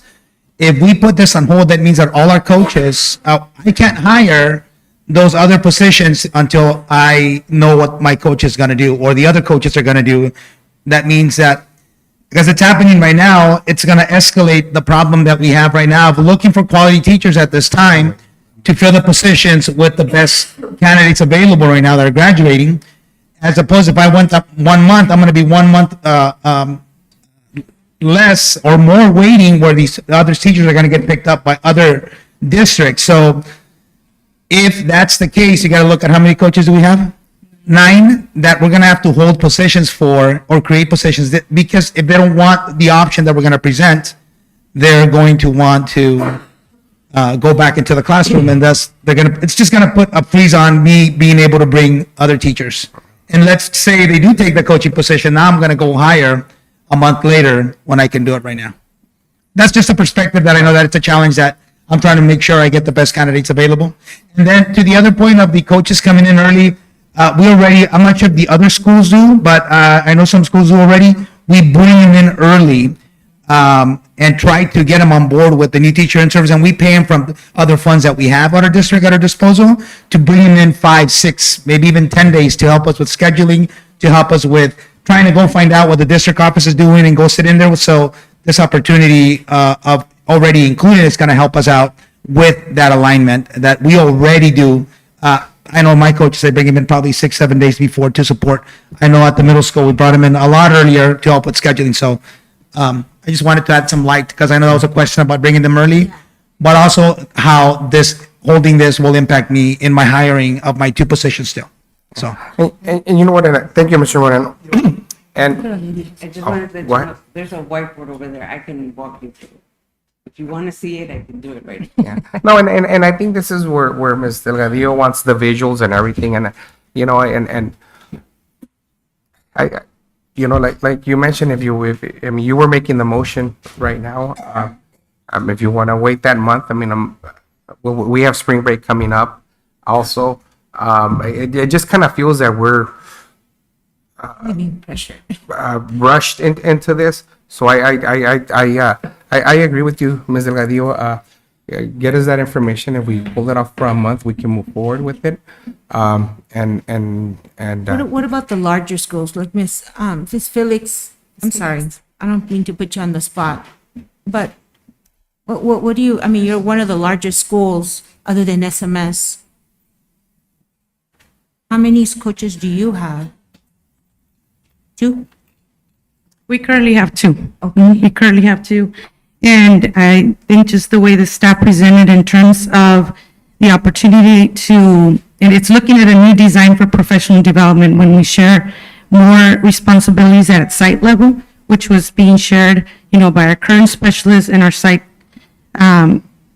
coaches. I don't think that there's any concern in that way, and I do commend the staff for looking outside the box and looking at, and I haven't learned from 301, it's the classroom site funds, that they're looking at those options, and Mr. Moreno already talked about bringing coaches early on to support, and I'm going to be as transparent as being a site that is larger. I am concerned with equity, and that's why we brought up the concern last year, and I know that all of our sites got a hit with site funding through Title I.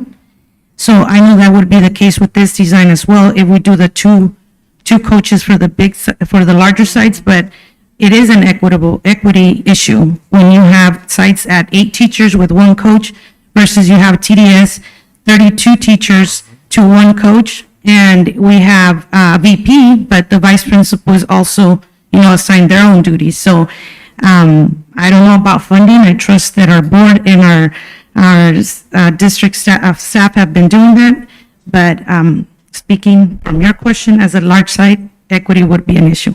Both of the large sites have an assistant principal, so they do have 3. You'd have a coach or an strategist, and principal and assistant principal. But we would like to put 2. The original design was to have 9 instructional strategists and put 2 at each of the larger. So if we approve this position, TDS, SMS will have 2. No, because we don't have the money for 2 yet. We don't have the money yet for, but the thing is that we could begin, if you approve the position, then we can begin finding out who wants to do teaching, classroom teaching, and who wants to go to this strategist position. So we can start moving people into spot and hiring open positions. If the money becomes more, if we look at the money and find more money, we could put 2 at the larger schools, because, that would be our desire. But we just don't have the money for it, so. Ms. Polish, you were going to say something? I think this is a win-win. If you provide us that opportunity to have those strategists on our campus, we do bring in, like Mr. Moreno said, teachers. They basically live there in the summer, our coaches, right? And with Avid coming, this is our 2nd year. They spend a lot of time there already. Then, of course, our scheduling. Right now, Mr. Moreno has 2 teachers that he needs to find. Is that correct? I would have 7. So I need all the time possible that you can afford us to look for people, to look for individuals that are highly qualified so that our students don't miss out on what they need. And so our teachers have the tools to give our students what they need.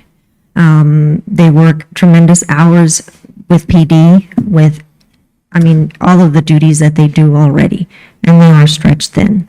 So if you provide us that opportunity, it will not go unnoticed, and these teachers already work those hours. They've already earned it. Thank you. Okay. The principal wants to address the voice. The closing argument. And the closing argument's going to be, no, I'm kidding. So I'm putting in my position because I talked to my instructional coach about the decision. And for me to think that she's going to be in limbo for a month before she gets a contract, I have a feeling that other positions out of district might entice her. We have a high quality person now, as all the other schools, that are going to put us in a situation where they're going to be in limbo for an additional month where everybody else in our school, in our district, has a contract already except them. In the return, in your case, we could bring something better. It might be the same during that month. There's two things happening. These coaches won't have contracts. They can be looking because they want a job security, which, is very important to them. So they don't have to, whatever we present, they don't have to partake in it. They can go on and look and wait and see if we can do that. But at least we're going to give them an opportunity to have job security and join the family again for next year. So that's, in talking to Ms. De Garcia, my coach, that's one thing as well. We were expecting a contract so we could start moving forward. Let's see what she wants to do. So I just want to bring that, the coaching perspective of not me realizing that it's going to have to be another month before I decide what coach I want to have is also a little bit unsettling. So thank you. Okay. Good evening. I just wanted to share, after reflecting and hearing what everyone else is saying too, that I think we don't want to forget that if we keep it the way it is now, our coaches are going to lose at least $5,000. And that's going to happen no matter what, because we do not get site-based money for them anymore. And so by us adding it to their base pay, I think it's amazing that our district has come up with a way to make sure that they are still going to equal out getting more money or equivalent to what they got when they were getting the site-based pay plus their coaching salary. So I just don't want us to get so sidetracked that we forget that they're waiting for their positions. They're all waiting tomorrow morning to hear if they can sign a contract, and that our district has really worked in the last month with the administration, with us. I know Dr. Knowles even had conversations with Duran, and he even said that he supports it right now. And I just feel like it's really important that we don't get sidetracked, because we are able right now, we have it where we can incorporate into our base pay. And anybody knows our base pay is what we retire on. So kudos that we are able to do that for our coaches. That just shows how much we respect them in our district and how much we need them to be a part of our team. Do we have any coaches here, any chance? Can we hear your perspective? Just. And the meeting was held with all coaches. Is that correct, Ms. A? Yes, but we had 3 that did not attend. And so we met with the principals as well, and then they also talked. And the information that Lydia provided us was provided to those coaches. Correct. So pointing out the And to most, the principals. pointing out the most important thing, I think we all want the best for our students. My son, your son. And what is that? Hiring teachers that are highly qualified right now. This is the time where everybody's hiring, not only this district. If you guys don't decide today, we have the possibility of not getting that teacher that we all want for our kids. As far as coaches, I'll be honest, I'll be happy to go back to the classroom. And I think any coach here, we don't do it for the triumph or the title. We do it because we enjoy our students. But it's not fair to put a coach in the position that I don't have a contract when everybody else does. I'll be honest. I'll be the first one to start looking. because I want to secure a paycheck for my family. And I also want to secure that I grow as a professional, not for me, not for my kids, for this community where I grew up. And I want to be the best for them. But if this is not approved, again, everybody else will start looking like Mr. Moreno said. Not because we want to leave Somerton, but because we are providers. We're professionals. Thank you. And I guess that's what I wanted to hear from the perspective from a coach, because I mean I can see that we're adding to their work days when in the past they would get that funding with him. So okay. Okay, I'm gonna rescind my nomination. I make a motion to approve this position with the stipulation that we pass with 9 coaches. No, Right. no, We don't have 7. the funding, we can't do that. We'd like We to don't do have the 9, funding. but we only can have only- funding for 7. But if you pass the position, and if something changes with the funding, we can always add 2 more, but we can't. Before you make your motion, I do want to just make one comment that, I think Ms. Felix did say, hit something that, when we have a school with 600 some students, and then when we have another school with like 250 students, I think there is a big gap. So I would say, Equitable. yeah, I think it's important for, for Those schools to share, they share? I mean, again, I'm not, that's more of a management decision, but I can easily see if I have 2 schools at 250, I can get 1 coach for them too, and somehow get We the would other love ones. to have 2 coaches at the 2 larger schools. We can't guarantee that we have the funding for 9 at this time, but we can do the funding for 7, we know. So if we could do the 7, and then maybe by April we'll know more and be able to shuffle money somehow. No, to but I'm get 2 saying more. even within the same staff, but within the same coaches, if you have a coach that's servicing a school with 250 and another one with 250, I mean, somehow let's get creative on how some of those 2 coaches that are on those serving those 250 schools can assist a larger school. Because I mean, let's face it, you have 250 students, you have 10 teachers, you have 600 and some students, you have 25 some teachers, and for one coach to be serving 25 and one coach to be serving 10, so there's maybe that coach that is only serving 10 can also assist the other schools. I mean, somehow, I mean, we recognize we don't that. have the answer, but I Yeah. think this is an opportunity We where recognize that. We where- recognize that, and we run into that issue, President Castillo, where when you have job sharing like that, it's very difficult for the individuals to go from one school to the other. We do have like that in counselors, so we recognize we can't afford a full counselor at Orange Grove and a full counselor at BTS because they're smaller. So we have one that is shared. So when we try to do shared positions when we are able to, but we realize that impact on that individual going to San Luis and then coming to BTS, job sharing, sometimes it's hard to staff for a position that's in multiple locations. I think that's where the creativity comes in, and And maybe we We'll can figure it find a way to do 2 more. We wanted 9. That was our goal, to have 9. Well, and also, so you know, Mrs. Fermanis wrote for the professional development grant at the state. And so if we're granted that, that would be at least 1 coach that would help. So if we have the position, then we can fill it. Again, that's a grant funded thing. It's year by year, just like our title funds are, that soft money.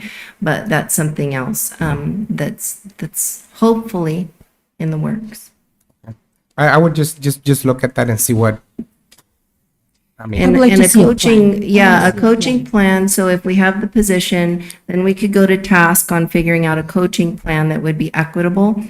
And to make sure that we're serving the larger schools more judiciously as well, and then make sure that the smaller schools may be sharing. However, the coaches, or if you approve strategists, they are also typically the STCs, the site testing coordinators of the site. So we would need to have enough that when testing time rolls around, that we have enough for each school, because They can't go one school to the other testing. They need to be on site, taking care of business and all the incidents and all the things that happen as that. And I know well and good what they do because I've done it. So so we need to consider all of those pieces as well. Well, I would like to see a plan and Sure. and also the input with the principals, you both meeting with them and having them collaborate and how they're able, like Mr. Castillo Yes. mentioned, work together and sharing, because that is not fair that one coach is going to service only 10 teachers and one coach is going to service over 30 teachers. Agreed. That is so unfair. And that, I mean, how, yeah. Yeah, it's a No, lot of work. And I think Yeah. that the principals need to step up and say, this is what I want for my school. And I think you as leadership need to listen to them because they're the ones that are in the battleground. And so, Well, and that's where all this came from, us listening to their needs. And so trying to find a way, a creative way to make it happen. Now, once we know what position we have and if they're going to get a raise and all of that, then we can finalize the finances and so forth. And then go to task with the team, which we told the administration and the coaches that they would all be involved in that planning aspect. So that we could have that on board. And, with Mr. Duran coming on as well, that's something that we know that he'll be involved in so that we can have a plan that works for everybody. So everybody's input would be there. So if we know we have 7, then we can say, okay, how do we make this equitable? And go to task and creating schedules and job description, the whole thing. And then with that, working on the professional development plan and those goals for next year as well. the funding for the 7 is coming from Lydia's fund. It's coming from Title I and Title II, yes. So Lydia, find us more money. We need 9. That's what we want. I make a motion to approve the position, instructional strategist with the stipulation that Lydia's going to try to find more money. We all To are. find more money. We need those 9. And also with the stipulation, please, that the principals work together Oh, yes. to see how it could be equal in sharing that one coach among the other schools that are larger. Absolutely. That is the direction that I would That's- like from the board to leadership. Yes. I second that motion. So motion was made by Ms. Delgadillo, second by Ms. Torres. All those in favor say aye. Aye. Aye. Anyone opposed? Motion carries. Thank you. So thank you, Mr. Duran, for being here. I'd say thank you for being here because I think if not, probably this item would have been tabled. So thank you for.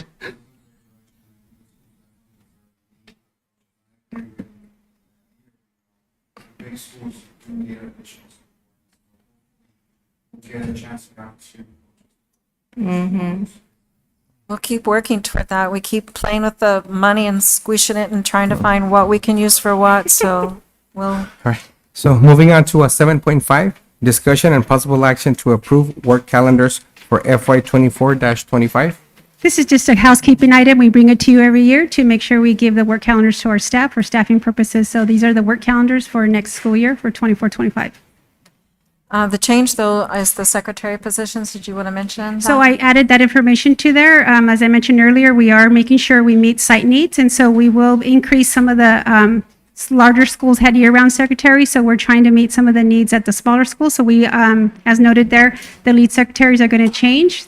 They were at 223, I think they're going to 230 some.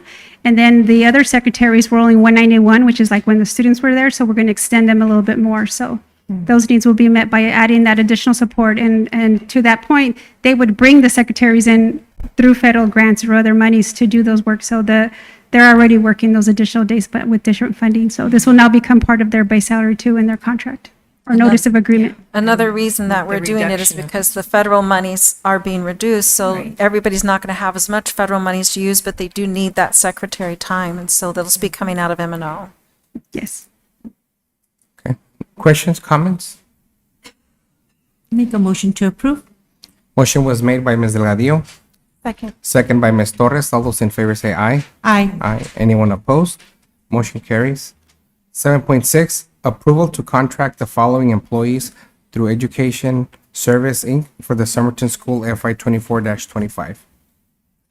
We have several there listed for you. They're going to go on retirement, and a lot of them, had to give their notice by March 1st to the HR office to be considered and receive any retirement benefits for next year. So several of our employees would like to go on retirement and then continue to work through ESI.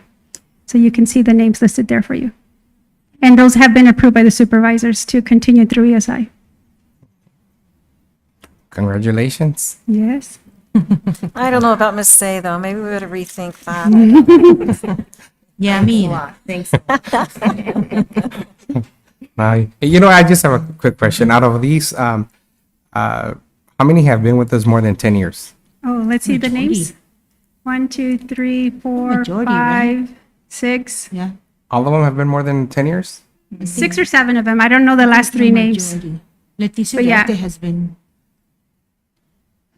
Oh, that's awesome. That's awesome. That's awesome. So, Wow. that's good. And how old are you right now? Just a baby. He was just a baby. Need a motion? Make a motion to approve as stated. Motion was made by Ms. Delgadillo, Second. seconded by Ms. Torres. All those in favor say aye. Aye. Aye. Anyone opposed? Okay.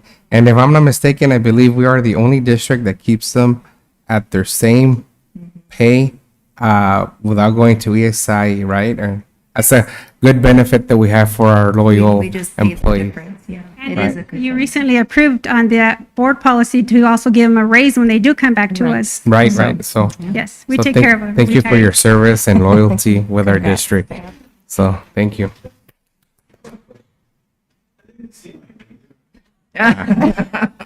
So I guess it's not approved, Mr. Vasquez. So, He's already a retiree. He was last year listed here. He was there last month. Yeah. So you will come back. You will come back from ESI. Don't worry, Mr. Vasquez. moving on to 7.7. The discussion and possible action to approve the ESS preschool program school calendar for FY 24-25.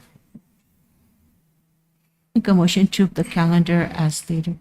Motion was made by Ms. Delgadillo, Second. second by Ms. Torres. All those in favor say aye. Aye. Aye. Anyone opposed? Motion carries. 7.8, approval of out-of-town field trip for MEP and ELC students. Can you tell we've been pressing teachers to get in their field trip requests early instead of waiting till it's too late? So That's good to good. see them get it in. Make a motion to approve. Second. Motion was made by Ms. Delgadillo, second by Ms. Torres. All those in favor say aye. Aye. Anyone opposed? Motion carries. 7.9, approval for an extension agreement to award request for proposal for insurance carrier RFP number 23-24-1040. On this item, we have Allison Sparks. She's our insurance broker, ready to present information for you. We already did the bid. This is the 3rd year of the 5 years, right? 2nd year for the 5-year agreement that we have in place with ASBATE. So Allison, are you there?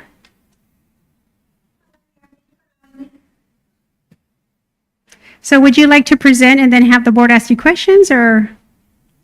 The recommendation that we are proposing today is to renew our benefits as current, to continue coverage for our medical insurance with Ashley, our dental insurance and vision insurance both with Ameritas, our MetLife insurance for both life insurance and short-term disability, and then our voluntary and flexible spending accounts through American Fidelity.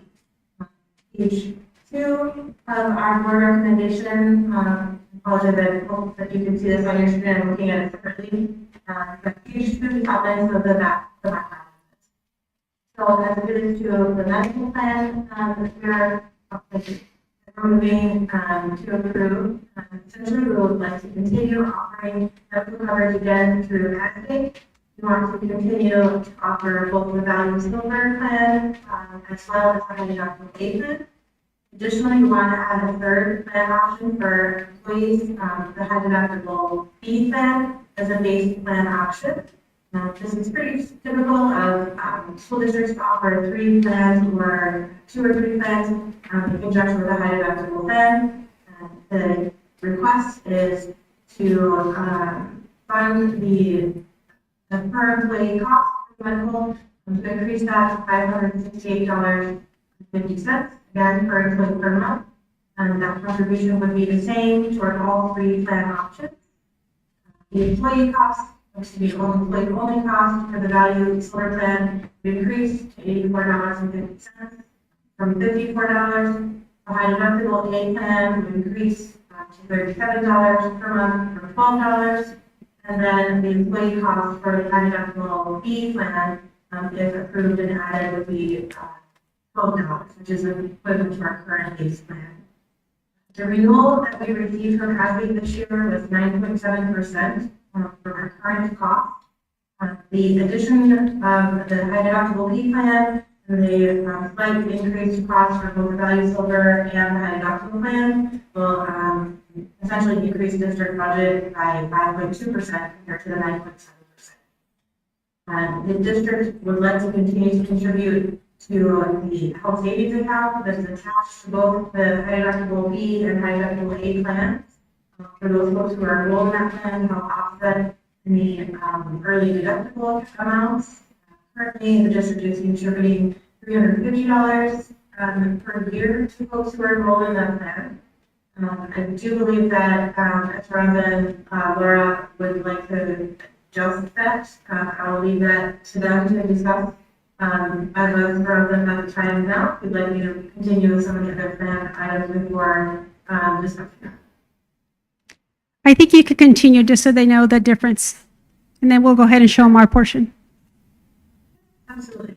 So the current value solar plan has no plan changes. That plan has been in place for quite a while now. It has $1,000 deductible for individual, $2,000 deductible per family. It has, again, no changes. The high deductible plan A does have a slight increase to current deductibles. Right now, the plan has $1,500 deductible for individual or $3,000 per family. The plan deductibles will be adjusted to $1,500 and $3,200 respectively. This is specific to an IRS regulation that allows the plan to maintain its HSA qualifications. And so basically any plan that has a $1,500 deductible or $33,000 per family, if in order for it to maintain HSA qualification and be able to have that associated health savings account with it, is going to be required to be increased to those deductible amounts. And the third plan that we're proposing tonight is the high deductible plan B. That again is a plan with a little higher deductible than current. It has a $3,200 individual deductible and $6,400 deductible for family coverage. The goal in adding this plan is to help with the increase in the cost. So we're hoping that adding this plan will help for the folks who in particular are covering their dependents. We recognize that as a school district, you subsidize a large portion to the employee-only cost for each of your current plans, and would so as well for this high deductible B plan. But the deductible, or excuse me, but the premium for dependent coverage is definitely going to be increasing, particularly with that 9.7% increase, even with the district contributing an additional 5% to the increased cost. The goal in adding a plan like this would be to allow employees who are enrolling families to have a little bit lower price point as payroll deduction goes. So that's the request for that third plan. All three plans do include a teledoc benefit, which gives employees access to 24/7 support certified physicians. There is a caveat, however, to both high deductible plans, both A and B. They are required to incur a $56 consultation fee at the time of service for both high deductible plans. That is a regulation by the IRS that there has to be some first dollar cost involved in that. As we can increase that this year from $49 to $56, and so that would apply to both of those high deductible plans. However, the district does offer a program similar to teledoc called Healthiest You. It's another telemedicine option that's available to any employees who are enrolled in the medical plans or those who waive the plans. The Healthiest You plan is going to be voluntary. So that means that employees that decide to enroll in the coverage will pay $9.50 per employee per month to cover themselves and or their families. However, the Healthy Shoe Plan does not require that consultation fee, and so we would continue to offer that as a voluntary option. Again, for those who are waiving the coverage altogether, or for those who don't want to incur that $56, but are enrolled in either plan. Additionally, each of the 3 medical plans also will have the option for employees to use services in Mexico through International Medical Solutions. It's a network that is attached to all 3 of the medical plans. So whichever that they enroll in, they will have access. So it'll be the third year that we have this plan in place. This is currently the case for that for every employee who's enrolled in the medical plan. It's $3 per employee per month. And that is included in the cost noted in the above pages. That was no change to that cost. A little bit of the background related to the medical increase. As you may be aware, is a pooled arrangement, so there are many districts that participate in this pool or this trust. And this year, the average increase was falling for about a 10% increase across their entire pool. They then look at each district's rate history and loss ratios, and then they determine which district will get a more or less increase based on that. This is our average, our overall increase across all 3 plans is about 9.7%. And this will be the first increase in medical premium costs since 2021-22 plan year. At that time, the district received a 2% increase. For the last 2 years, we have received rate passes. Any questions related to the medical plan? You know what, I have a question. How many of our employees use the Mexico plan? Do we have that data?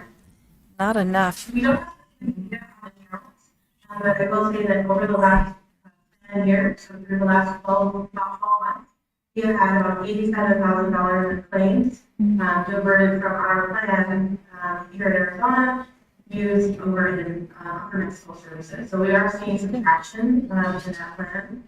We rolled out in 2021, and so at that time, as you may know, we were having a global pandemic, and so the border was closed. We weren't able to really get any kind of decent quantifiable data at that time. But we are finding that over the last year, to 18 months, that we are seeing folks use that services there. And we don't have a self-funded plan, right? No. So they just do the claims and then they get paid? So International Medical Solutions has partnered with ASBATE. So when you go and you give them your insurance card, they just bill ASBATE from Mexico, from the doctor you're seeing. What are their deductibles? Just out of curiosity. The deductibles are plan deductibles, so they apply that. So if you're on the silver plan, your deductible is $1,000. If you're on the high deductible plan, But even if you go to Mexico? it's our insurance through the ASBATE Trust. They just apply the services they're doing there to our submit the claims to our ASBATE. Oh. And then so the amounts you pay there, obviously you're saving because the costs are a lot less. If they did that claim here in the U.S., we would incur larger claims. But they still have to pay the deductible. Yes. And if I understand correctly, they have an office that's on this side. And they also too. have an office So in you San don't Luis, have to cross Arizona. the border. Are we still providing that fund for the health savings plan? Yes. Yeah. It's $350 currently, and our proposal, which we'll talk to in a minute, we're proposing to hopefully increase that depending on which, we have 2 options for you. I have to get that I out of didn't know they had finance. to pay the deductible when they went to. From Mexico, yeah. Wow. So our dental and vision, there's no change. Those will continue. No, the increases are the same. And then for our life insurance, we did see an increase to our premiums there. You want to pick up there, Allison? 20%? As relates to the life insurance, we are coming out of a 2-year guarantee, I believe. With that, we did see about a 20% increase to the life insurance. It results in approximately $5,700 in increased cost to the budget annually. So we did see, however, over the last couple of years, unfortunately, a few life claims that have come through. And so the two components that are really driving the increase in cost for the life insurance are, again, some life claims that were paid out for our staff, fortunately, and also coming out of that free guarantee period. I have a question on the life insurance. Is it term life or whole life? Term life. I think.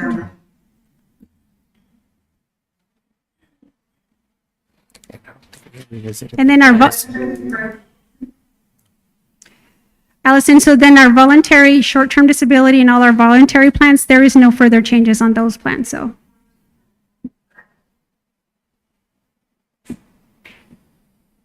So if you go to the next printout, oh, it's colorful.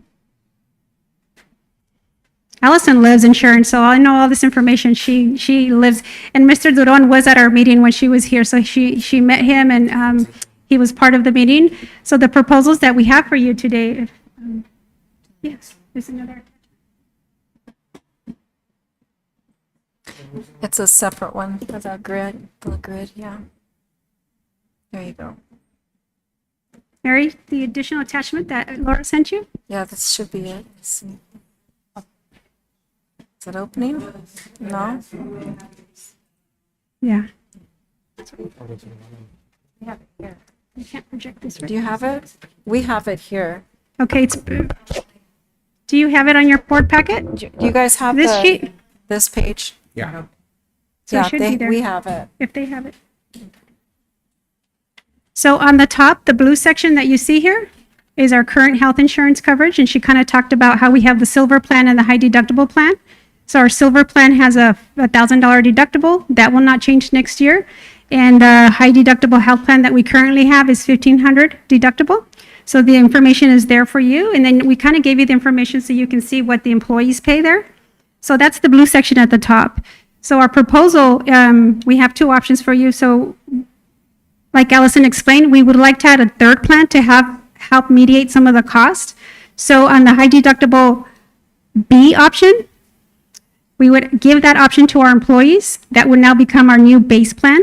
So the deductible, which already is going to go up to $1,600 next year for the high deductible A plan, would go up to $3,200 if employees elected for that base plan. The annual amount that we would contribute to their health savings account, if you opt for option 2, would be $500, as opposed to right now it's only $350. And I don't know if you want to talk to about how that deductible on the high deductible B plan is embedded, Allison? Absolutely. So on the deductible A plan currently, we have that $1,500 for an individual and then $3,000 for family coverage. On the A plan, if you have a dependent coverage, you potentially have to meet the family deductible of $3,000 before the insurance plan will start to pay its portion of the co-insurance, which is 80%. And so that's considered to be a non-embedded, and that will continue on the deductible A plan. So the reason, again, that we're interested primarily in the high deductible B plan is for the folks with dependent coverage. On the high deductible B plan, the deductible works a little bit differently. Even though it is a higher deductible plan, each person, well, 2 people in the family can satisfy their deductible, the plan will start to pay as soon as one of those deductibles is satisfied. So, for example, if you have, if you are an individual and you have family coverage, you have that $6,400 deductible. Each individual has to satisfy $3,200, and then the benefits start to pay. So if you have a family of 3 on the high deductible plan, you have to pay $3,200 for your deductible before the plan will pay. However, on the high deductible B plan, if you're a family of 3 on that plan, you still only pay $3,200, but it will start to pay after the $3,200, you have less premium taken out of your paycheck. Additionally, something just to note is it's very rare in a given year that multiple members of a family will each meet their deductible. So usually it's one person is meeting their deductible, maybe 2, very, very unusual. But so the embedded deductible $3,200 on that B plan helps to decrease some of the initial cost for a family, even at the deductible level. In addition to, of course, the reduced payroll deduction. So if you look at the green area, the proposal would be for, in this option, to add that additional plan, make that our base plan, continue to only charge the $12 per month.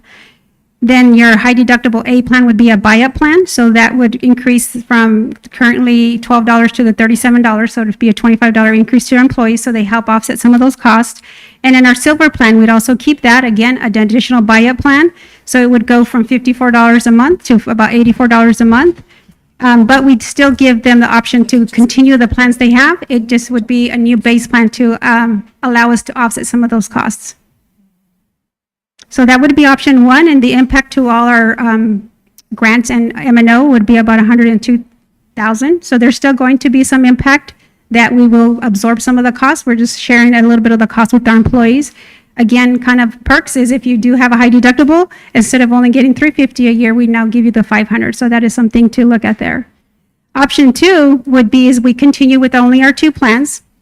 The current plan, high deductible A, is our base plan. So we would continue with that plan and continue to only charge the $12 to our employees. So there would be no change. Keeping in mind the only change would be to increase the deductible, which is an IRS mandate, from $1,500 to $1,600. We'd keep our buy-up plan, which is a silver plan. Of course, employees will still have to pay additional costs. Some of those costs are still being passed on to the employees in this option. And the impact you can see is a lot more, $164,000 on this one. So we were hoping to get our recommendation is option one, to help offset the costs, give that flexibility to our employees to still have a base plan for only $12. And there's, again, just more options for them. Option two would keep it as is, but still pass on some of the cost to the employees, and the district absorb the majority of that cost. Questions or comments?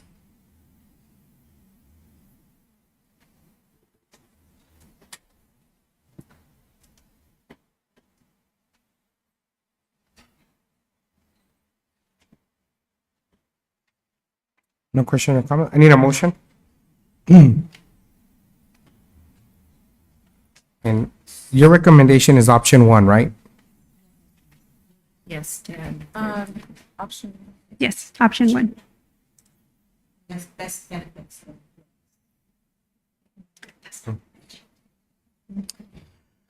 Yeah, that's a lower deductible. Yeah, look. The high deductible, what happens though on option two is you have the high deductible option. Yeah, so option, So yeah. that allows you to keep that's the the draft. You can take employee it. monthly costs down, but they have a higher So deduction. option one would give the employee the opportunity to continue on a high deductible health plan at $12 a month, continue to pay for your family coverage. So we would add that third option, make that our base plan. They can continue if they want to stay with the $1,500 or now $1,600, the high deductible A, they can continue on that, but instead of paying $12, they're going to pay $37, so they have that option. So there's just more flexibility for our employees with option one, and it helps offset our I costs. think you're talking different than can you show her the chart? It's not, he doesn't Yeah, have access they have to it. draft, that, whatever he brought up was the draft.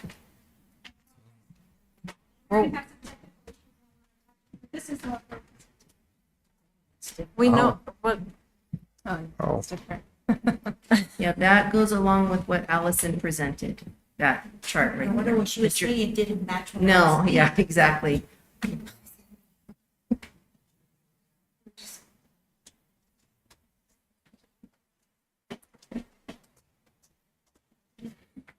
Well, they flip-flopped.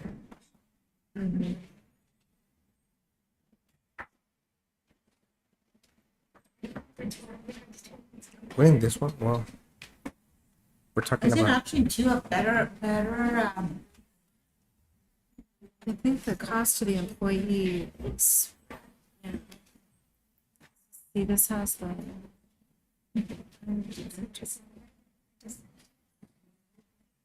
Will there be any harm in this waiting a month?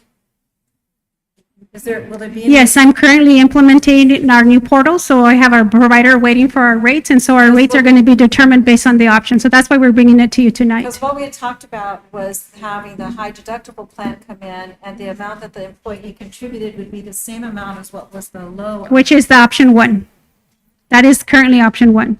So I emailed the correct attachment to Antonio, so he's bringing it up so everyone else can view. Apologize. Plan is what we, So option one would add additional plan, and it would continue at $12. So that way, in our other plan, it would have been 12.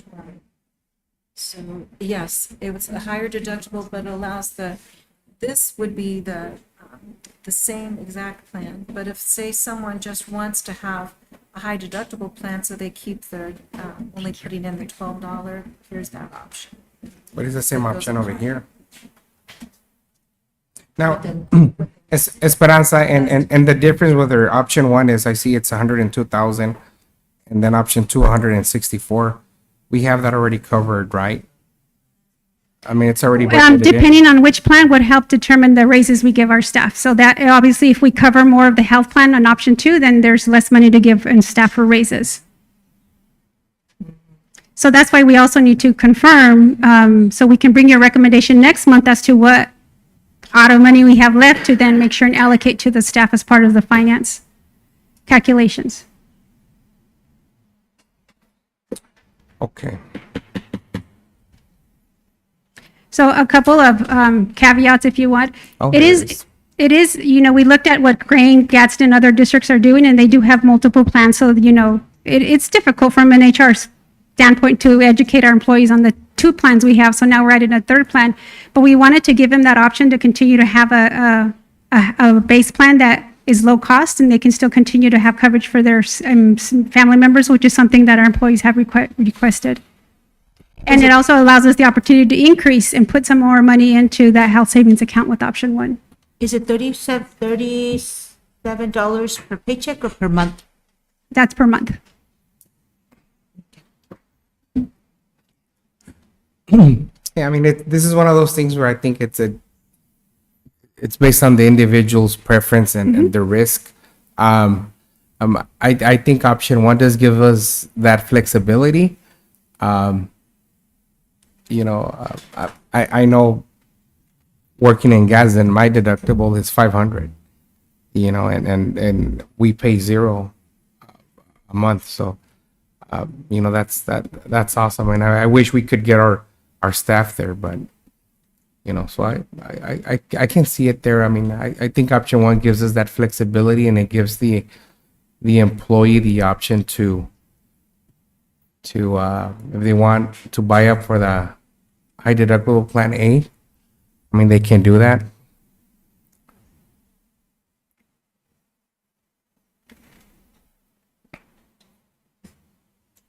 What do you guys think? I'm ready to make. Okay, go ahead. Make a motion to approve option 1 as recommended. So motion was made by Ms. Delgadillo, Second. second by Ms. Torres. All those in favor say aye. Aye. Aye. Anyone opposed? Motion carries. Thank you, Allison. Thank you. And 7.10, discussion and possible action to approve RFQ for CMAR, construction manager at risk for the expansion of Sun Valley School. So we've been advised by San Luis that we can begin working on the expansion. They approved the drawings conditional on, of course, what we know is that we can't actually add more students there until we finish the signal. The signal is in motion. May 1st is the date of the auction. So we have to wait till May 1st to get the 2 north corners so that we can then install the signal there. But we have been working with the construction company and different people that are going to do the work on that. For the initial, we have 2 phases of the expansion of SVS. The first phase is 5 classrooms and a set of restrooms. And that phase, we have enough money from the capital and one-time capital money that came from the state, plus the money that we saved. We had on our initial construction, the school facilities board created this budget that had contingency room in it. And so we spent all the money up to the contingency. And then after they finished everything, we moved stuff that we had paid for, like the playgrounds, into that contingency. And then that gave us more capacity to afford the SVS expansion. So we have the money in our capital account to pay for the expansion. And we would like to go for CMAR. We We actually asked the paper to post it yesterday. It'll be posted on Friday. So we really need your permission to go forward to get a construction manager at risk. We'll do the proper process of the public notification will go out on Friday, and then we'll form the committee and give all the specifications out. Our plan is to be, come to you at the April board meeting with a recommendation for CMAR, and so that we can get started on that.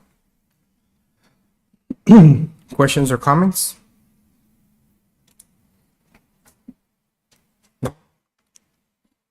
Make a motion to approve, as stated. So motion was made by Ms. Delgadillo, Second. second by Ms. Torres. All those in favor say aye. Aye. Aye. Anyone opposed? Motion carries. So announcements 8.1, any recommendations for the board for future agenda items? No? And for 8.2, Teacher of the Year banquet will be on Thursday, April 25th. E-tickets are available February 28th through April 17th. Anyone planning on attending? I will be. I'm going to be out of town. Hmm? I'll be out of town. I'm waiting. I'll be out of town too, but I don't know what time I know I arrive on that same day, but I don't know that I don't have my flight time yet. So I'll follow up with you once I get it. Okay. And need a motion to adjourn. So moved. Motion was made by Ms. Delgadillo. Second by Ms. Torres. All those in favor say aye. Aye. Aye. Anyone opposed? We're adjourned. Thank you Sorry, everyone for guys. staying.